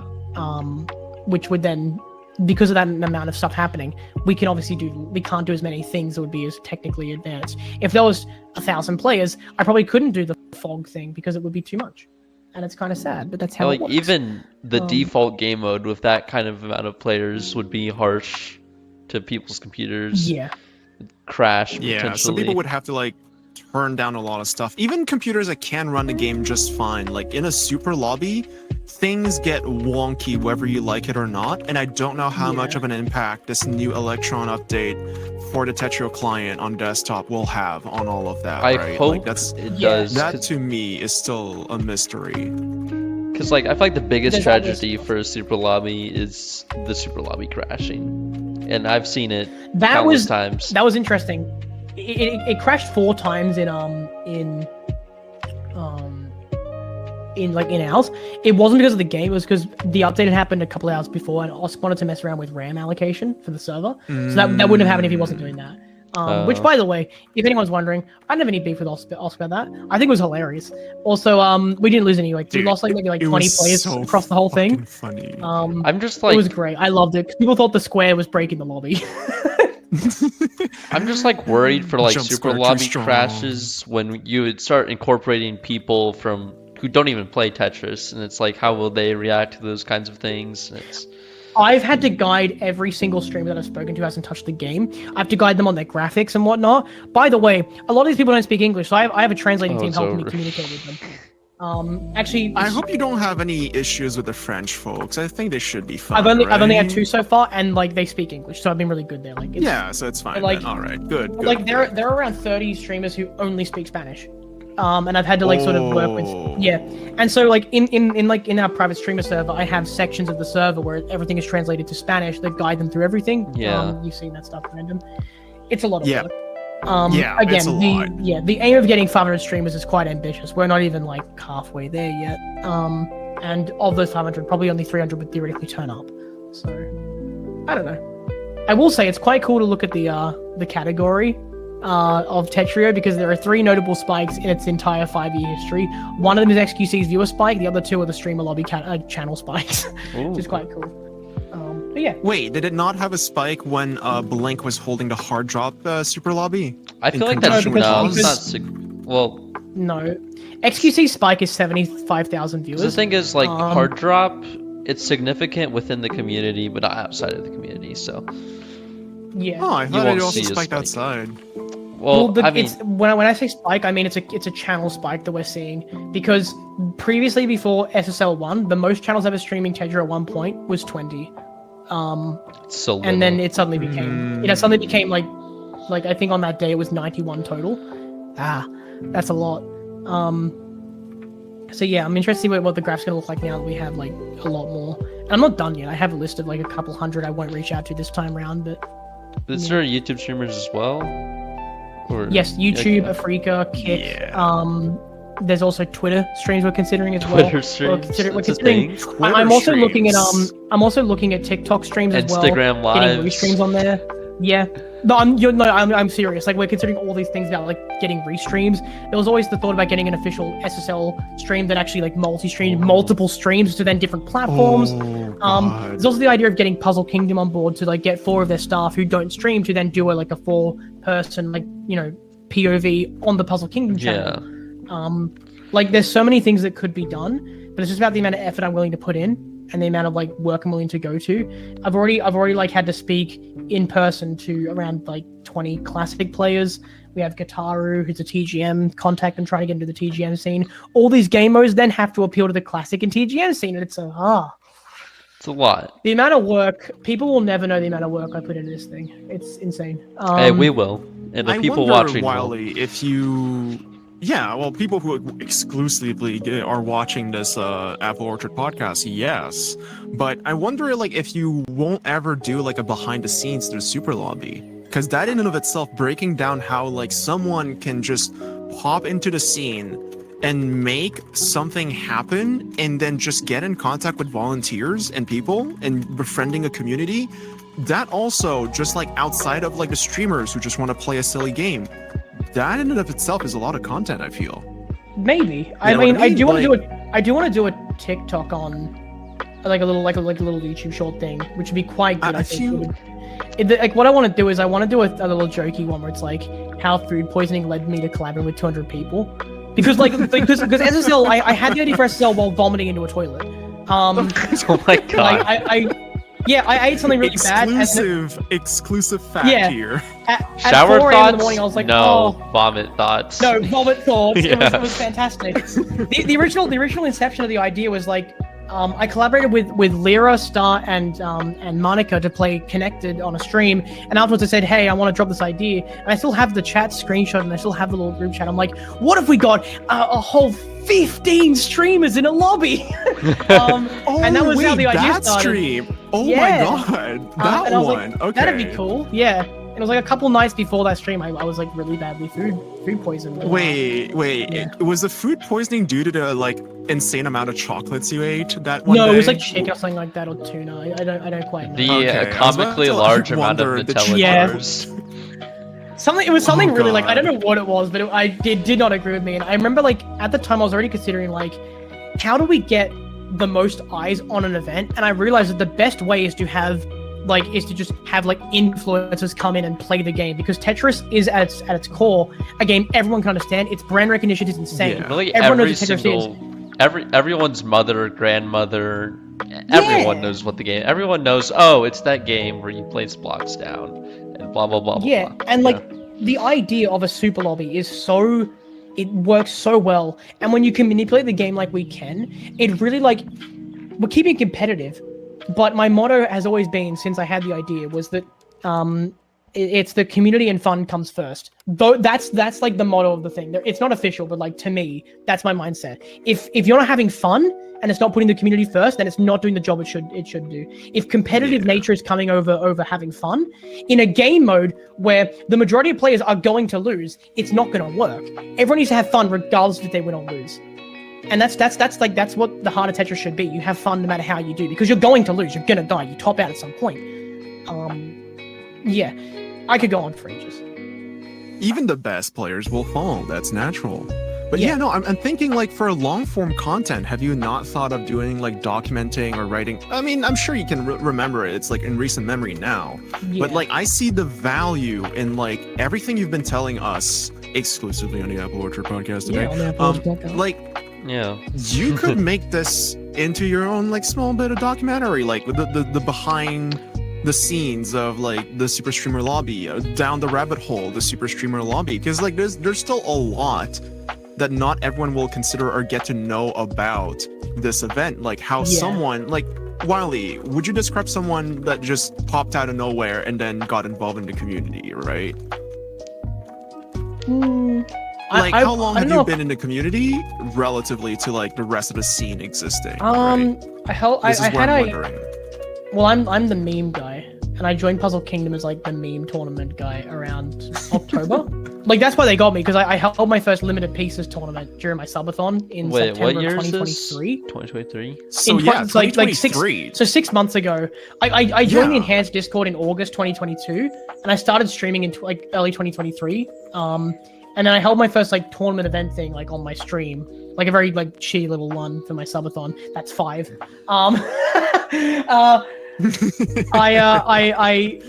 I held that, and then that got the attention because I started talking about while holding that event that I had like 30 or 40 like meme ideas, and I still have them I want to run. And I also started like talking about my CVS tournament thing like about a month before that. I got brought on Puzzle Kingdom October 8th, and then before I could even hold anything on Puzzle Kingdom, I had this idea and I started doing it, and that was in December. And so yeah, now we're holding the third one. So it was December 3rd, January 21st. Wow. This one. The track of like less than 1 year, quote unquote, in quote unquote the community, Quote unquote. leading to this, like it's an insane rise to just doing things from the community rather than just being a player, right? And this is where like I feel like, hey, this also shows outside of like to the players, maybe to not strictly sponsors, because that's just the money talking right now, to also like organizers or other streamers who want to organize their own things. Like, how did you go about it? How did you meet people? Maybe you don't have to like point out the key people you need to talk to or top 10 like influencers in the scene, but just like documenting your trajectory is like has value of its own. Well, it's like In a non like shitposty, you know, kind of value to itself. Like there's a lot of serious information and knowledge that you've gained but it's not that like complex. is not necessarily like, intuitive. The thing is, it is intuitive. All you need to know is like, I want to host an event. How do I make it happen, right? And in that process, It might how to not make it happen. be. It might not be intuitive. That's the thing I'm saying. It might not be Make to a like challenge. everyone. If it's a tournament, make a challenge page or a Matcherino page. It's very easy to do. Like, it just go to the site, make a thing, get the settings right. Make a graphic with a friend. Just find a friend who's decent at graphics. Yeah, right? it's Post easy it. to say. It's just like it's not intuitive to necessarily everyone when you're coming in from the point of view of just a player who wants to play the game and then finds fun in organizing the fun for other players. Like that in of itself, that seems very intuitive and very logical and very easy to grasp, might not be the case for everyone else. I think rather Someone than might like have an a, idea, but yeah. I think rather than like a fully edited long form video, I'd rather do like a 2-hour Q&A about like the starting like the first one, because the first one's probably the most like important one to document, because the ride that is insane. Like there was stuff behind the scenes. Like I nearly shattered my connection with Osk. Like I nearly shot myself with the foot there completely due to unrelated things, and like I was learning how to network for the first time, and I was doing it very wrong. It nearly cost like half the event or half the attendees. There's a lot, but maybe you're right. Maybe there's something there. But honestly, like if anyone wants to know, just ask me or ask anyone from Puzzle Kingdom Full Throttle. Like just the best thing about the Tetris scene is they were also open to share and talk about this stuff. Like you're just one DM away or one message away from learning all these things. We're so good at sharing our information. Yeah. It is, but here's the thing. It's all word of mouth. To me, like, this is diving down into another gripe I've had with this community that I love to death. It's the fact that, like, for someone who doesn't, like, necessarily want to talk to people sometimes, it's going to be hard to just get access to this information if it's not documented in video form or written form. Yeah, like what? And like anything that is orally transmitted, like in terms of like story-wise or information-wise, has the biggest potential to just be lost. Well, random guy. That the is the question is easiest way to lose it all. The question is that in the same way where I knew that the community was lacking some sort of event that had a lot of like outside eyes on it, right? I was like, I want this thing to happen. You have this thing where you want to have, like, you personally want to see content that's easy accessible, easy consumable, easy to act. I easy also to want find, to see something easy to like go that, for. because like unironically, the Osu community is a really good example of this. There's a lot of YouTubers that there's so many documentaries that you see about all these different players over the years. The history of the game is pretty well documented. But like, as for Tetris, but for Tetrio, modern Tetris, not even Tetrio, modern Tetris I have as to a whole ask has a lot. Like, it has a lot of lost history. Like, yeah. So my question is, what are you guys going to do about it? Because it takes people like you guys who see this problem, and then like saying it is one thing, but right now you guys, like, what are you going to do about it? You know. I'm pitching an idea to you, Wylie. Would you like to be interviewed for? Sure. Interview me for 3 hours if you Yeah. want. I can tell you anything you want. Wait, we should God, make it a podcast and put it on some sort of like Apple like orchardy themes. That Or Spotify? That'd be crazy. Spotify! I'd be so down. We are on Spotify. What? Is Oh Spotify- wow! Would you look at Spotify? that? We should We're on just check out Spotify. the Spotify. But, like, You Guys, can get if you this haven't already, episode. check out the Apple Orchard podcast on Spotify today. Leave 5-star Ooh. review and that's do that. Do that. Okay, because Oh like shit, that's 6. That's 7. what? And Oh. the counter dinging Oh, it's up. over. I've got 3 left. While we're on the topic of archiving old events, this is a call to help. Please, if you're in the chat, anyone, please come out and archive modern Tetris tournaments on Wikipedia. 'Cause, Yes. We need more Wikipedia? editors. Liquipedia has one in alpha. I've seen Andrew doing a lot of work on this. Oh, Also, Andrew, well, if you, I don't want to put myself on the level of prestige as Liquipedia, but if you need any information for archiving streamer lobby stuff, just hit me up. If I ever get a page for an event of mine on Liquipedia, I'm going to actually poo myself. I mean, That's crazy. it's not that hard, is it? I don't know. To just get a page up on Wikipedia. It's just like a matter of like formatting and writing it in a very neutral tone. Well, mine's not a but- tournament; it's a community event. Like it's not the same thing. It's not Yeah, but competitive. there's well, you can still get documented on the Wikipedia page. Isn't it like more or less open? Andrew, you'd have a lot more knowledge on that. This is the vibe I'm getting. Not sure. Honestly, I'm not sure whether like what the can be. criteria. Yeah. what the criteria, whether the overall Wikipedia mods or the one running the site can allow on a site like this. There's also If things it is like just got from another user, from which I've seen. is there a classic? Is there anything classic related going on Wikipedia? On the classic side, yeah, it's being actively maintained Yeah, for an entire year, but on the modern side, school is kind of fair. Yeah. killing me. So I Like haven't had the one time of one of the future projects I want to do, one of the future big boy projects, on the scale of maybe not quite the streamer lobby, but in terms of resources and time, it probably would be. I want to do something called CTK, Classic Tetris Knockout. I'm working currently sort of in the early stages of working with the creator of Nestris Champs, the current like sort of main guy who maintains it, on making like sort of a leaderboard system where the scores are ranked in order of like 1 to 8, and every minute the lowest score is knocked out, and it becomes like a knockout thing where survival as long as possible, play as efficient as possible until you're the last one remaining. And then you sort of like treat like a Grand Prix like scoring system, and having that be a regular recurring event with seeds and stuff like that. I don't know. I see. It could be fun. It could be a lot of fun, and it'd be CTK because I'd ideally like to have it be a partner endeavor with either CTWC or CTM, and then PK as well. And even the name, like CTK, is a mix of CTWC or CTM and PK.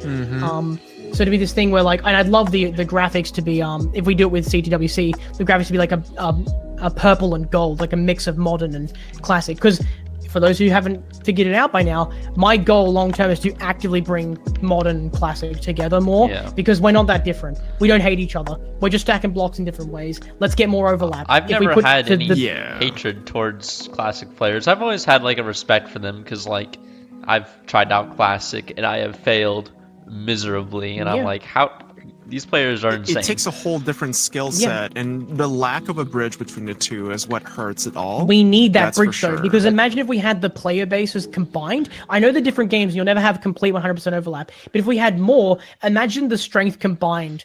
Like imagine what that could do for the scene in terms of 'cause I growth feel and like eyes on things. one example is like Game Scout, like you mentioned, like he doesn't touch in the modern scene because what did you say his thoughts were on the modern scene again? Like towards It's the complicated. classic. He would know better than other people because obviously he's overlapped with TEC.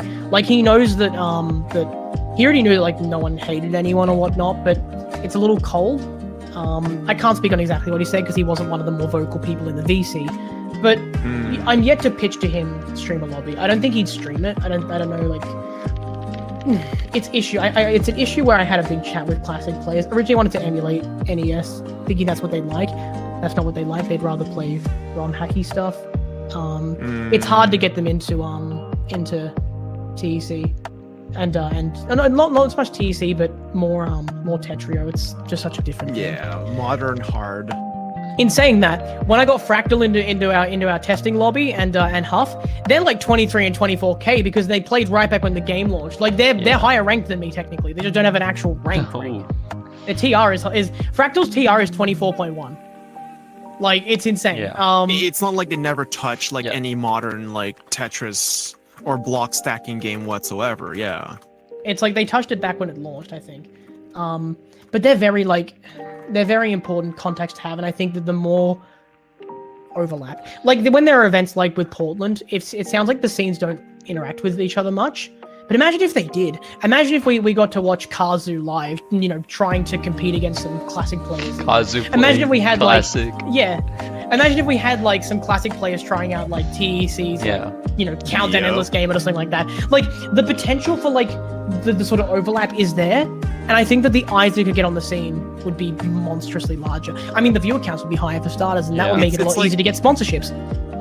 Imagine a triathlon, but it's just all like block stacking games of different eras of different championess levels. I had this idea to get like 3 or 4 of the best players from like Puyo Puyo, TGM, the classic scene like Tetrio, TZ. Like imagine we had like Akashi Robo, we had Kazu, we had like CZ I think Eric ICX is one of the best TGM players, not the best, one of the best. Fractal from the classic scene. We had we had like DL and we had like Blog. We had like these 5 or 6 people all play 10 random Tetris games to see who can win the most out of all of them in like a big massive brawl. You have things like Sandtris, you have Tritris, game mode like on Nutris. Nutris. Wouldn't that be fantastic to have all these players playing different and it's just like just because we don't have the overlap there or the communication, it's just a little bit lacking. It would definitely help to get sponsors and to get more venues and things like that, to get the money flowing between everything, which would lead to more outside eyes. I've been trying to reach out to streamers who don't have a lot of overlap with other streamers so that we keep the viewer count average high, and also we bring in new eyes and try and get more return players in Tetrio. You're like cooking up a pentathlon at this point. Like that's what you're cooking up, like a multidisciplinary. Competition between games. It's short of the Olympic Games because you're making them happen like one after the other. You could form up teams if you wanted to, and this could be like another way of replicating something else like that traditional sports have, that like some esports have replicated without telling their audience they've replicated, like just slapping a different like coat of veneer on it without people realizing. Because like I think you and I both, Wylie, we love CS:GO. Love CS. What's the major thing that like you feel like has only appeared recently in the Tetrio scene or the Tetris scene overall when it comes to commentary, right? Like there's a lot of stuff. I think other than commentary, it's just the actual there's direct commentary. The actual I think the actual the quality of the tournament has significantly gone up. Especially for an online one, and that's in part thanks to the contributions from the actual game creator. For me, we only got a commentaries desk like quite recently, like an analyst desk. Something I think also this is little unrelated, but something I think that needs to be done in the future is accessibility across multiple languages if you want to have something like this, because a lot of these players aren't all from the same language. Like for me, I support. Technically, we support 25 or 26 languages for SSL, but we actually support technically just 7. Everything is translated to, what is it? There's English, Japanese, Chinese, Spanish, French, Russian, and what's the other one? Finnish or no? German. Let me get the actual list. No. It was a Scandinavian language, wasn't it? SSL3 notes, translation team.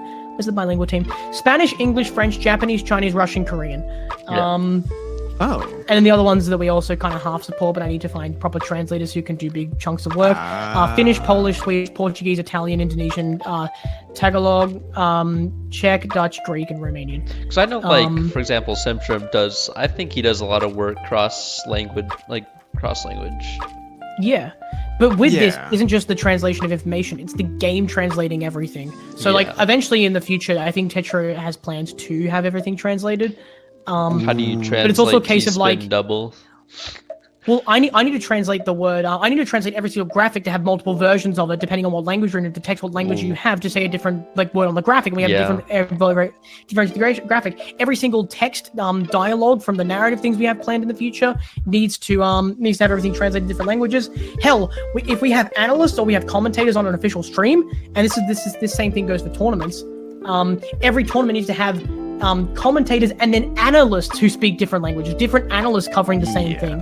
And it's like, it's so much stuff to get, levels of accessibility that we need. I feel like the fact that like we barely just recently got an analyst desk in English to begin with, and there's still a lot of improvements.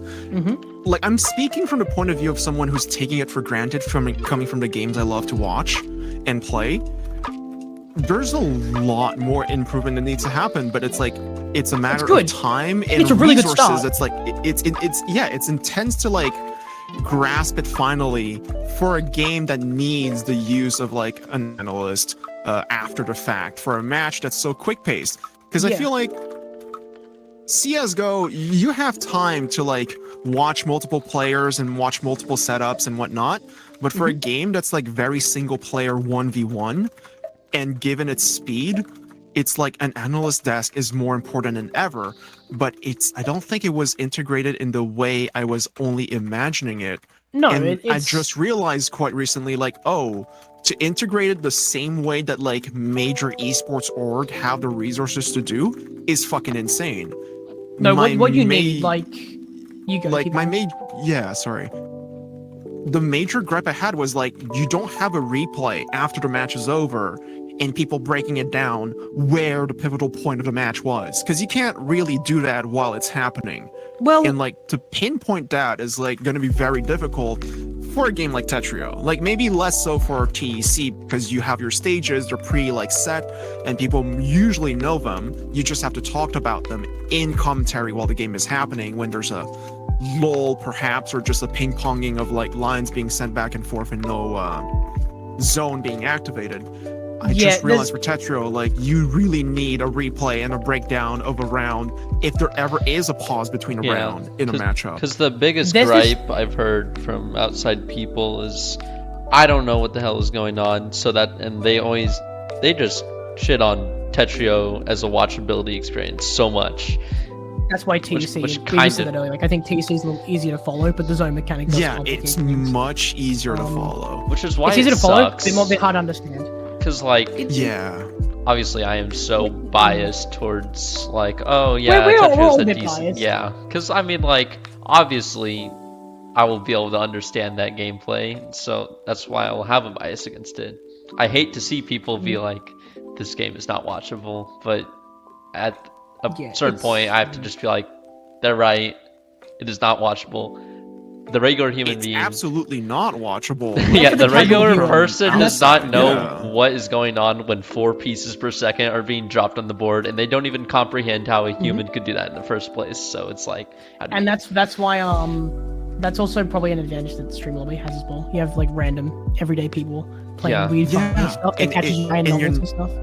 And you're not performing at the highest level like of the players can ever do in this game. You're playing it for fun and entertainment first. And also, this is where you allow yourself the time to like appreciate what it is just happened. You can't do a funny thing that caught someone else off guard. Yeah, in a tournament, you need an analyst desk that is stronger than a commentator's desk. Also, I feel like for super lobbies, I really kind of like the progression that I sometimes see when, like, as a spectator experience, because like when you're spectating, you just see all these everyday people that are playing, like, less than 1 piece per second, and then like occasionally you might see like a 2 PPS player and you're like, oh my god, this is crazy, and then like towards the very end when you're like, okay, who's gonna win, you might see like 3-4 PPS players. Yeah, I've noticed that as well, and I think it's really cool how you do go from like everyone to like and it's like, it clearly like you feel like someone who deserved to win has won, and you get to see like the skill progression.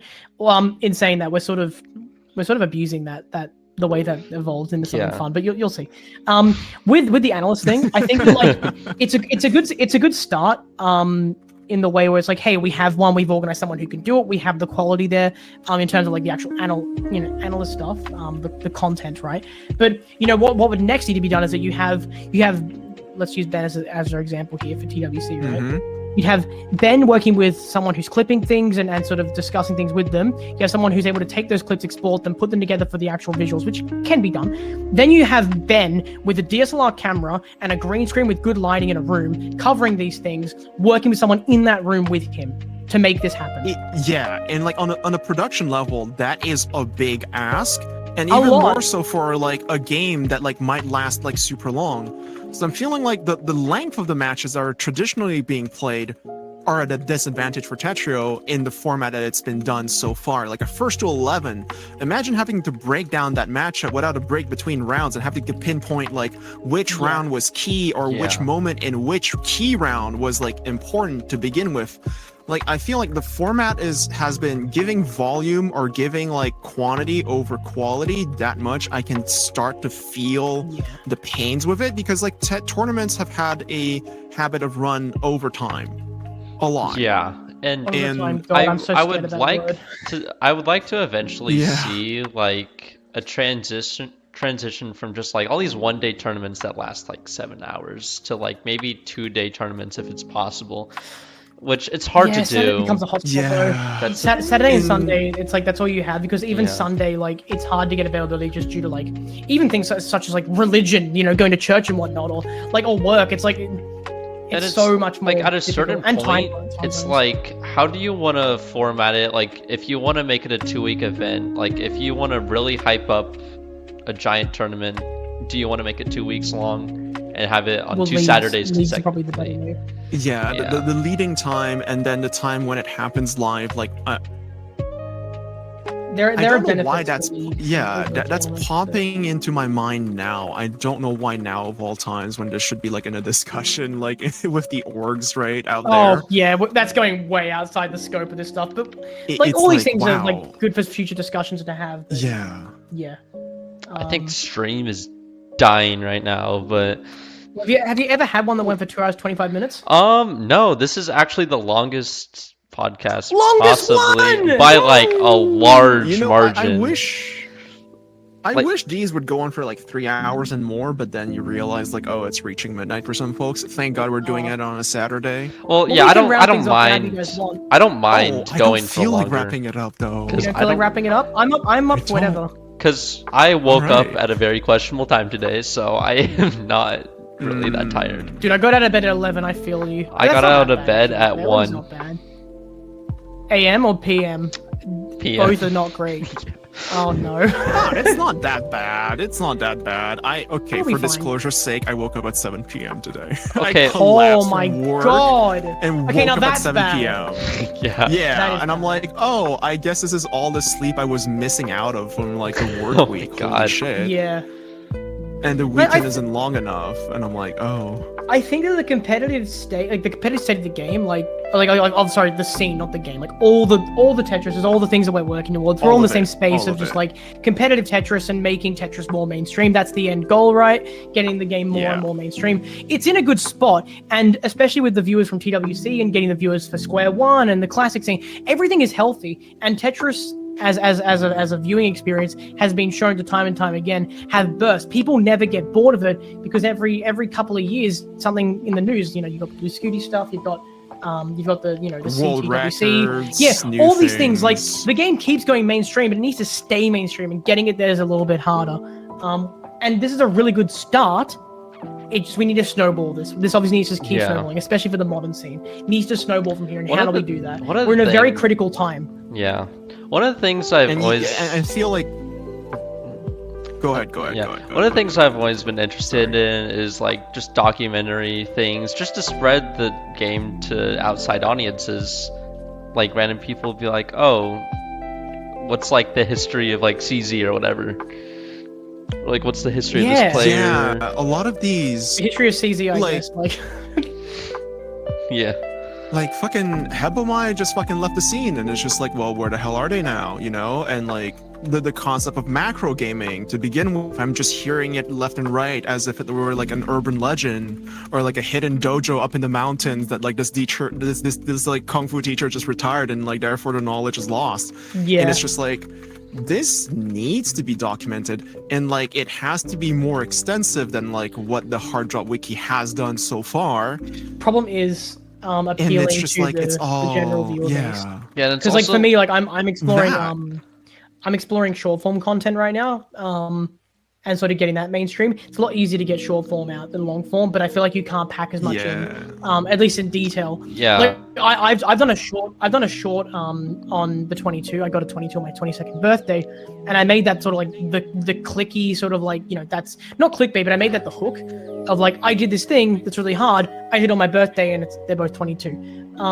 But I like the way I described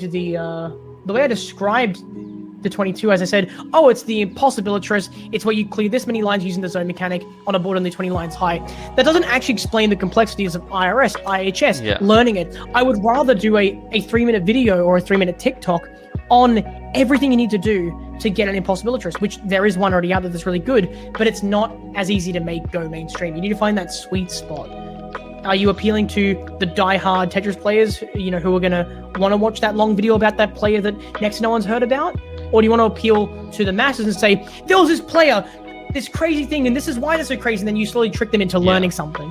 It's like yeah, it feels like there's memes and there's like icebergs and rabbit holes, but like to expose it and make it into like a consumable format is like, gathering the information might seem like the hardest part of it, other than editing it. Yeah, that's the because crazy like part. gathering information is just such a, I feel like such an issue of Tetris community. Because like I remember, I like sometimes I talk about players and I hear people talk about players and like, oh, who is that? And like, how do you not know? And it's like, how am I supposed to know? There are so many things that I have randomly heard for the first time in my life just by some random person in a random VC, a random server, being like, oh, by the way, and I'm like, oh wow, that what? I never heard of that before, and that's just such an issue. Well, I mean, Andrew on Liquipedia is like currently in the process of doing that. Like they are in fact, like what Andrew's working on is somewhat of a solution to that. It's just a little like grassrootsy. Yeah. Liquipedia is great. It's it just is a very little. much. I say grassroots like it's not a big. one. It's like one branch of the tree of solutions that needs to be like planted, right? Like it's. It feels like you need to seed way more trees to get way more branches and way more like ease of access to information. Yeah, and I think not short everyone form, is in a reading mood. Yeah. Short form and long term content, I think combining them would be a great idea too. Like here's like if you have like a short form video and then maybe you have another long form video that is kind of slightly related to it, and you can be like, oh, if you want to learn more about this, then you can like direct them to that. It's difficult. Yeah, it's difficult because getting into a more analytical side, you have certain types of viewers. You have the long form consumers, you have the short form consumers. And if you go from long form to short form bouncing around a lot, it can actually be the kind of thing that kills a channel. Like because of the analytics, YouTube treats them mostly the same. And so if your average channel like analytics are 40 seconds and you're making a 20-long video, no matter how good that video performed analytically, it could still kill your channel in the future.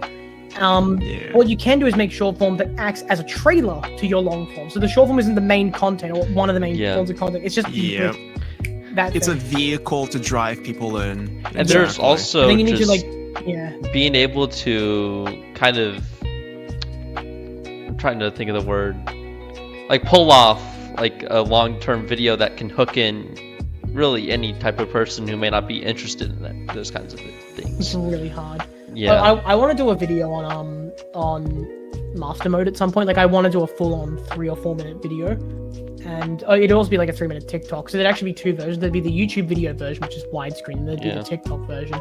And I want to like go really hard on this. I've got my giant Tetris piece from for the Tetris Effect connected collectible thing. I want to use that as like as a problem or not. I want to explain to people the premise. Like the premise I'm going to go with. The actual approach is going to be at the highest level of the competitive scene. Tetris, like speed in Tetris doesn't mean anything anymore. The pros can play at any speed, and the piece dropping at any rate, it doesn't really matter anymore. So how do we challenge ourselves? And then it's going to go into the fact that master mode in TEC and like TGM, it's no longer the piece falling that we measure speed in. It's now more about the pieces locking into place. And like I want to talk about how like that's now the final frontier, and then I want to go into like how I'm one of the people who then cleared that game and make that a hype thing and show my progression over time of getting that. And so not only am I showing this cool moment where I had a great freak out over getting 300 lines in, you know, passing master mode, but people learn what this game mode is, where it came from TGM. And then I need to try and make it something that is consumable for many people who don't just play Tetris but just have a vague interest in all funny block stacking games. Yeah, it's just like a cool such a hard thing to pull off. And I feel like do we all have an end game piece of content we'd like to create? For me, mine's like what is mine's more streamer lobbies. I'd like to have certain events on Twitch that are regular, like on my Twitch channel, that are just for me. But mine's more these days becomes streamer lobby and the CVS tournament, for having me, a regular recurring meme thing. Documentaries like I work over on have Enhanced interested now. me. That'd be cool. I want to see more documentaries. I'd love to see the evolution of obscure records as documentaries for Tetris. Because I feel like a lot of people like enjoy obscure things. Like look at Summoning Salt. Like these are obscure records of speedrunning categories. Not always, but sometimes, and that's really engaging. If you can do something on the level of Summoning Salt when it comes to like Tetris, even if Summoning Salt did a video on Tetris. Summoning Salt. What? Summoning Salt? Do you not know Summoning Salt? No. Is Salt a Tetris player that I should know about? That there's a what question mark / meme to them? Like I don't think you know. So Summoning Salt's a YouTube creator with around 2 million subscribers who does like videos on random.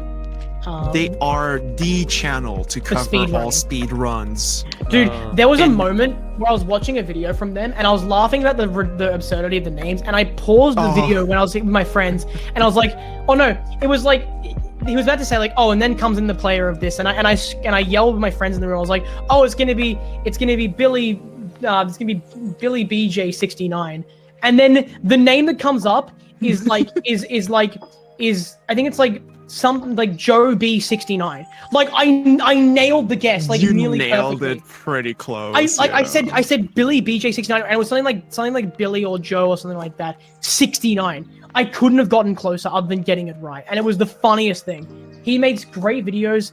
Check him out if you haven't already. His slight plug, I guess. But it's at this point like the opening sound, the soundtrack that they have. Yeah, like Finally Home or something like that. Yeah, Finally Home. That soundtrack alone has become synonymous with a great speedrunning event is about to happen. Yeah. That's what it is synonymous with. It's not like retro synth. It's not like whatever you want to call it. It's literally, a speedrunning event. Yeah. I listen to that song when I do key litter. Like, I listen to that song to get key litter done faster. Like, it's good. It's a good time. It's like, that's how big Summoning Salt's influence has been. And all they've done is just basically cover the history and the breakdown into a very consumable way. I feel like I just wanted my endgame piece of content for the community, like before I ever choose to leave, if that ever happens, is like, this is the Bible of like the modern Tetris scene and how it evolved. Yeah. Here's how it went. Cause like, or how's it going? Because it'll never be over, but yeah. Because a good video, like, trace it back to its roots. Like, its roots are like in the mid 2010s and maybe early 2000s.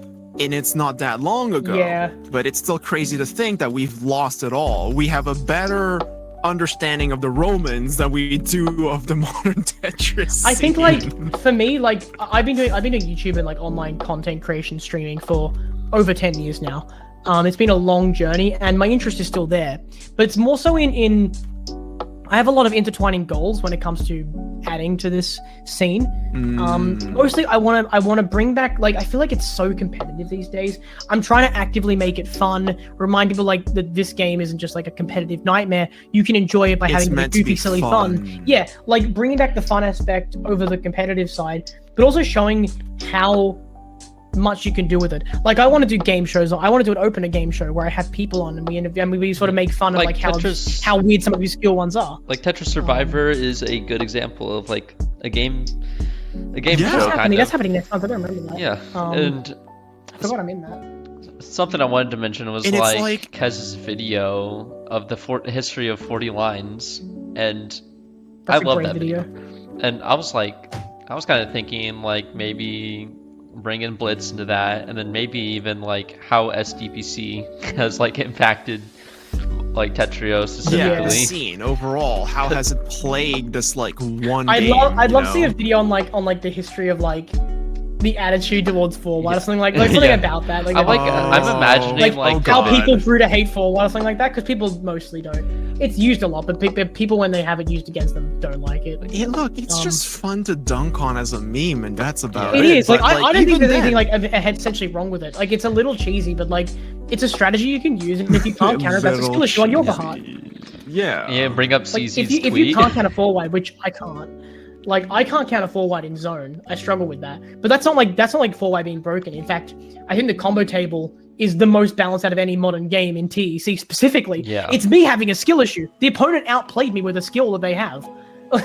It's and the thing is, in forwarding in Tetris Effect, we have soft drop. Certain openers aren't viable, and forward definitely isn't in phase one. If you forward me and I lose to it, I lost because I suck, not because forward's broken. If you complain about getting forward in zone battle or TEC, you're an idiot. Like- you're just dumb and you don't know how to play.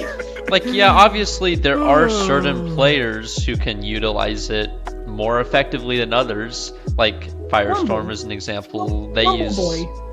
4 wide all of the time, from what I've seen of their gameplay. And you can complain about like OSW's playstyle in TEC, but at the end of the day, it's just like, I don't want to say it, but That's skill it. If issue. it works, it just Yeah, like if that's it works, it fucking works. Yeah. If you got a problem with it, that's an issue, not an issue. Like I really like, it's not. Stop complaining and just practice. Really, just practice. I It's understand not that hard to counter. some of the complaints. Like, I understand complaints about like opener main, especially like if it's like your 3 PPS versus 1. But like in TEC, I feel like those arguments can't be made at all, really. Opener mains barely. Yeah. Like the thing is, I'm 10.3 right now. I don't use openers. I literally 9-0 stack. and I can just use win. TKI and 6-3, Oh. and that's the only thing I use. I sometimes use openers, but all the things you'll see me start with is the occasional DT cannon once in a blue moon, TKI, and I might also use like some warped version of like 7-2 stacking. Like really for me Yeah. it's like 9-0 or 5-4. That's kind of it. So, yeah. Which is The why thing's going in a good way, but that's also why I like TEC, because it doesn't seem to have the kind of issues with like, and also it's like I can relax and I don't have to hear people complaining about opener maining every single second in the TEC scene. Yeah, why the fuck are Tetra players so fucking whiny? Y'all need to shut the fuck up and Oh play my this God, game you get for yeah. free. Enjoy your fucking time and count your blessings. You're blessed to have this fucking game. I know, right? Stop Like people are fucking just whining. God, some people, right? This is It's my like just- truest, most toxic message to the whole community. If I could blast it in every Tetra player's ears, that would be it. I'm not the one to being say Tetris it. whining all day. You know, I feel like everyone thinks this, but no one wants to say it. But yeah, like, Yeah, it's. I think we're going in a good direction, and there's a lot of things we've chatted about today. But 'cause I remember we're doing all right. But this is a very critical time. Because I right remember now, when I was in my A rank days, and I remember like matching someone higher ranked than me, and they like 2.5 PPS me'd with mech, and they destroyed me 3-0, and they called me trash at the game. They called me free TR, but I just moved on with my life. I didn't go to Tetrio Discord and complain about In saying use that, of you mech. remember it very vividly. You're actively looking for them in matchmaking to freaking destroy them. That was a core memory. That was like my first experience of opener. I'll see you again, Marimba Fucker 7. Like, hang on, I gotta do another swear word. That's 8. Oh, damn it. So close. Dude, I've only got 2 Podcast left. ends when you reach 10, basically. Yeah, random used shit. like 3 right there. Oh, Dude, oh no. like I'd have to say like a similar core memory I had to you, Jack, was like when Tetris Battle and Tetris Friends was a thing. I joined an open public room, Oh no. and this guy was like getting pissed that I was joining his room because he like his room name was like anyone is free to join. or something like Bruh. that, right? There was no password, no lock on it, but he was pissed that I was joining it because he was like, "You're too much of a noob." And like, they weren't that friendly. I'm putting it in a friendly manner. But they were basically like, "You suck dick, what the fuck are you doing in here? Get out of my fucking room, you scrub." And I was like, "What the fuck are you on about? I bet I can beat you." I got in 1, over my head 2, 3, way too 4, much, 5. right? And I was basically just saying, "Hey, like, let's just play a game. Let's see if you can like talk the talk and walk the walk." I didn't T-spin at the time. I was just really quick at doing 9-0s. Yeah. And I got absolutely wrecked. And that guy flamed me so hard. I remember hating that player and asking the other players who were spectating, Oh my what god. the fuck was this guy's deal? And like, that was a core memory. I never got to get my revenge. But like, I mourned the loss of that game. I would rather get flamed by that player over and over again than losing Tetris Battle or Jesus. Tetris Friends, because I feel so sad that I will never be able to become the villain I wanted to vanquish. Well, dude. for me, like my stance on Like- it is, look how far I've come, and what are they doing? Are they still in Yeah. S rank? Probably, maybe, depends. Yeah, they're probably still ranked 56 or some shit in Tetris Battle. Yeah. You know, like I wish I was like that. I mean, like, people see me when I'm on stream. Sometimes I can get very upset about, with my own personal performance. But hey, like, the majority of players aren't, top 50 OSR. Like, it's important to recognize, like, you're here to have fun, and just enjoy yourself. You don't have to be like Yeah. the best. You don't I have to feel beat every like- player. You're gonna lose sometimes. People are gonna get salty. I do feel I like just miss streaming, those core memories. like Yeah. streaming automatically puts me in a better mood when playing Tetris League, because I feel like no one wants to watch some person raging, smashing their keyboard. Yeah. I mean, Oh, rage can be entertaining, man. I Rage can. is what I makes you love, feel alive. well, you I have love to. streaming Classic the most, honestly. Like, I really enjoy streaming, like, TEC, like, Classic, because it's at the perfect speed for me to commentate myself live all the time and talk about my thought process.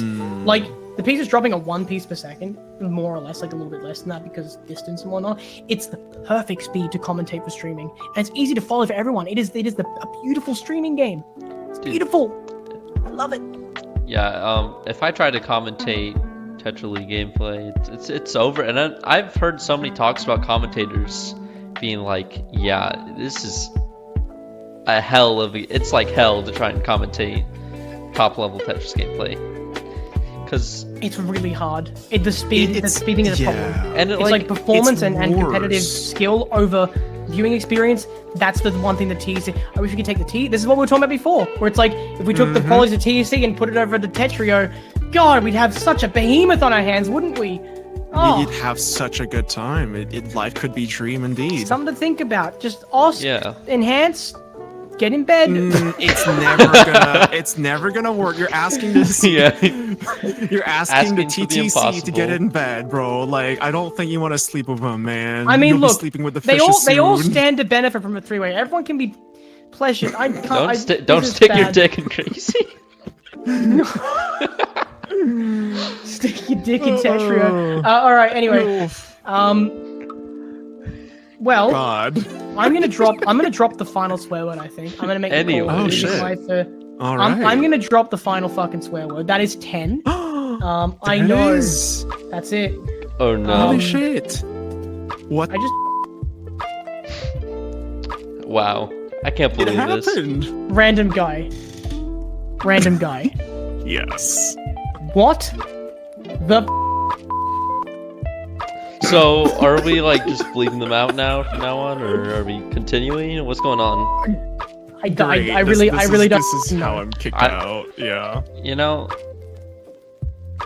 Andrew's been changing his New TP arc. the entire I'm just time. saying I'm It's been still hilarious. at 3 or 4, but you guys have surpassed it by Wait. too much. I have a tally. It's Yeah. Wait, no way I surpassed 10. Oh yes, you have. you did. You have. You No you've beaten fucking me. shot, dude. So I'd be mindful of it. You've Dude, been saying dude, it all the time. when- you just said the F word Oh. right then. You just said it right then. You said like you're 3 other you're on times. that. You're on like Damn 20 at least. You're swearing more than an Australian. This is really bad. You have a Yeah. you have There's a no mental way I'm problem. up to Yeah, 20. Wiley has more than gone. I don't Wiley has believe it. gone 2 hours and 45 minutes straight and only 10 swear words. That's pretty. I think I said a couple at the start when I wasn't tracking it, but that, for all intents and purposes, like around 10. Yeah. But yeah, Hmm. I want to say thank you guys for having me. I've really enjoyed this. But This I is- have this is fun. Thanks for one being final on. question, and it is the tradition of this podcast. Oh yeah, we didn't ask them at the start. Unlimited games. No. Do you like asparagus? No, it's not that one. It's not that one. Yeah. Asparagus. Yeah.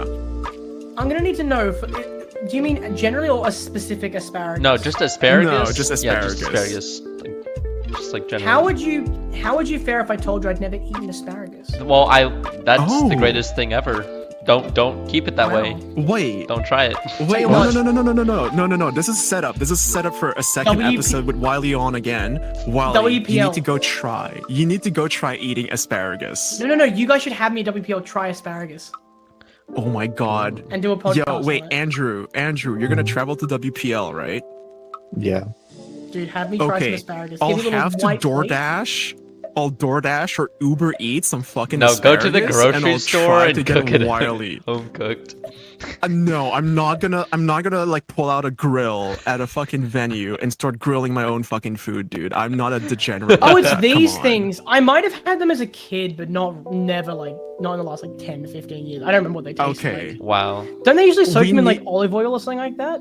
I think so. Wiley, I don't know. we need you to try asparagus. One, cook it up the way you like it on a recipe, and two, just boil them and slaver in mayonnaise. I just want to eat it. And like, we just need- raw. Looks like you mayonnaise. can eat it raw. You could, but it's kind of like very chewy and fibery as asparagus tends That's to good. be. That's fantastic. And you need that in your also, body. You gotta how get that tall are fiber. you? Oh, I Oh, hate yeah. you. No, it's a question that we get asked to every single guest. I got asked. Yeah, that I'm that's gonna give you the question, most too. complicated and detailed answer. Okay, I need to write When I this wake down. up in the morning, I like P. When I wake up in the morning, feeling like P Diddy, I am around 169 centimeters. Okay. When you wake up in the By the morning. end of the day, yes, when I wake up in the morning, I am 169 centimeters. That is around 5'6.5", I think, somewhere around 5'6". I'd say so. Maybe possibly. So the first answer is 5'6". The problem is that the human body compresses over the course of around a few hours, Yeah. the first few hours of the day. So by the end of the day, I am around 167 centimeters, around 166, 167 centimeters. Okay. Okay, Now- just say 170. There That you go. makes my average. That makes my average height around 168 centimeters. So you got three answers. You can pick. There's 169, Yeah, 5'6". 168, and 167. It's am 5'6" for going- you Americans at home. Okay. Whoever manages the height list, I don't know how many people are on there, like 15. Add that one. And the thing is, you're assuming that I evenly compress across the course of a day. You're assuming that from start to finish, my height goes from 169 to 167 as a gradient, which is not true. I think I'd say you're that I just probably compress bullshitting. faster, making me closer to 167 to 169. I think you're just bullshitting. Oh, I think I'm Just just 5'7". I think I'm just 5'7". No, I'm 100. I'm 160. Say I'm 169. 169 centimeters because that's the funny number when I wake up in the morning. Yeah, feeling but like P. Diddy. 5'7" or 5 foot. I don't remember what I said, bro. Hang on, okay, 169 centimeters. Yeah, wait, Two. 5'6", 5'6.5". There you go, 5'6.5". Wow. I'm 5'6.5". Gamers, good time. Huge. You're like, Alright. you are either Tiny. you're like I'm 1 so- inch shorter than me. Dude, you can tell by the way I'm describing it that I'm like, I am gunning it for every little, centimeter, inch I can gain. Aren't gone with the we 5'7". all, God, I should've gone boys? 5'7". Aren't we all? Can you write me 5'7"? Is it too late? It's too late. It's but yeah. over. We'll put you at 5'6" and a half. Look, all I can say is short kings run the modern Tetris community, except for Oh, fucking fantastic. Moose, who's gigantic, Yeah, you know? Moose is I could pretty take tall. Moose. I could probably beat Moose in a fight. No, you cannot. No, you cannot, Wiley. Just give me a big stick, and I got it. Give me a Yeah. big stick. You can't say I can take a Moose in a 1v1 and then say just give me a stick though. I could 1v1 Moose in Farmville, and freaking win, dude. I D-Rob could says smack that you. you're a strange little man. Thanks, thanks, Andy from Toy Story. No, wait, it's Wow. Buzz. Wait, which one says that? You know, in Toy Story, it's like, you are a strange little man. You know that? That has to be Buzz. I think it's Buzz, right? says Because, like, that. yeah, he goes like, you are a toy! That. Where are we going with this? Yeah, I don't know. I feel like we should go any to the questions end. from the audience? Any questions from the audience? Any audience You questions? know, I just realized we didn't have a lot of questions from the audience this time around. They're too busy looking at my luscious face, that beautiful tone. Yeah, stroke your ego for now. And those locks of hair. Oh, thank you so much. I'm so glad I'm not balding yet. Oh, Yet. good. Yeah. Well, my dad's starting to go bald at like 63. So. Okay, that's pretty old. You're fine. You're fine. Okay. You got some time before it kicks Cheese in. It's not Whiz. mid-30s. Can I do a Cheese Whiz Stegosaurus says- impression? Yeah, Stegosaurus impression. There are a few different. Oh Like, my I can God. do dinosaur noises. Like, there's also Wow. no. Oh. Hang on. Hmm. Is that one? That's good. Oh. We can do That- that. Like a flying dinosaur. We can do a few, Pterodactyl, you like know. Is it like that sort of noise? Dude, Promo and Tato's There's also, have like- met like a lot of competition now. It's over. And There's, Simpson. Romo?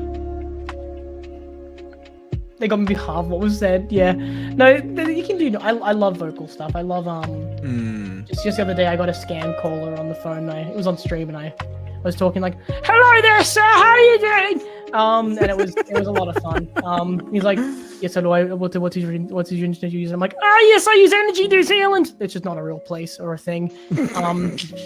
And then just like, "Oh yeah, where do you live?" I'm like, "I live in Western Australia," which is like on the other side of the country. Like compared to like it's like a 5-hour flight between like New Zealand and Western Australia or something.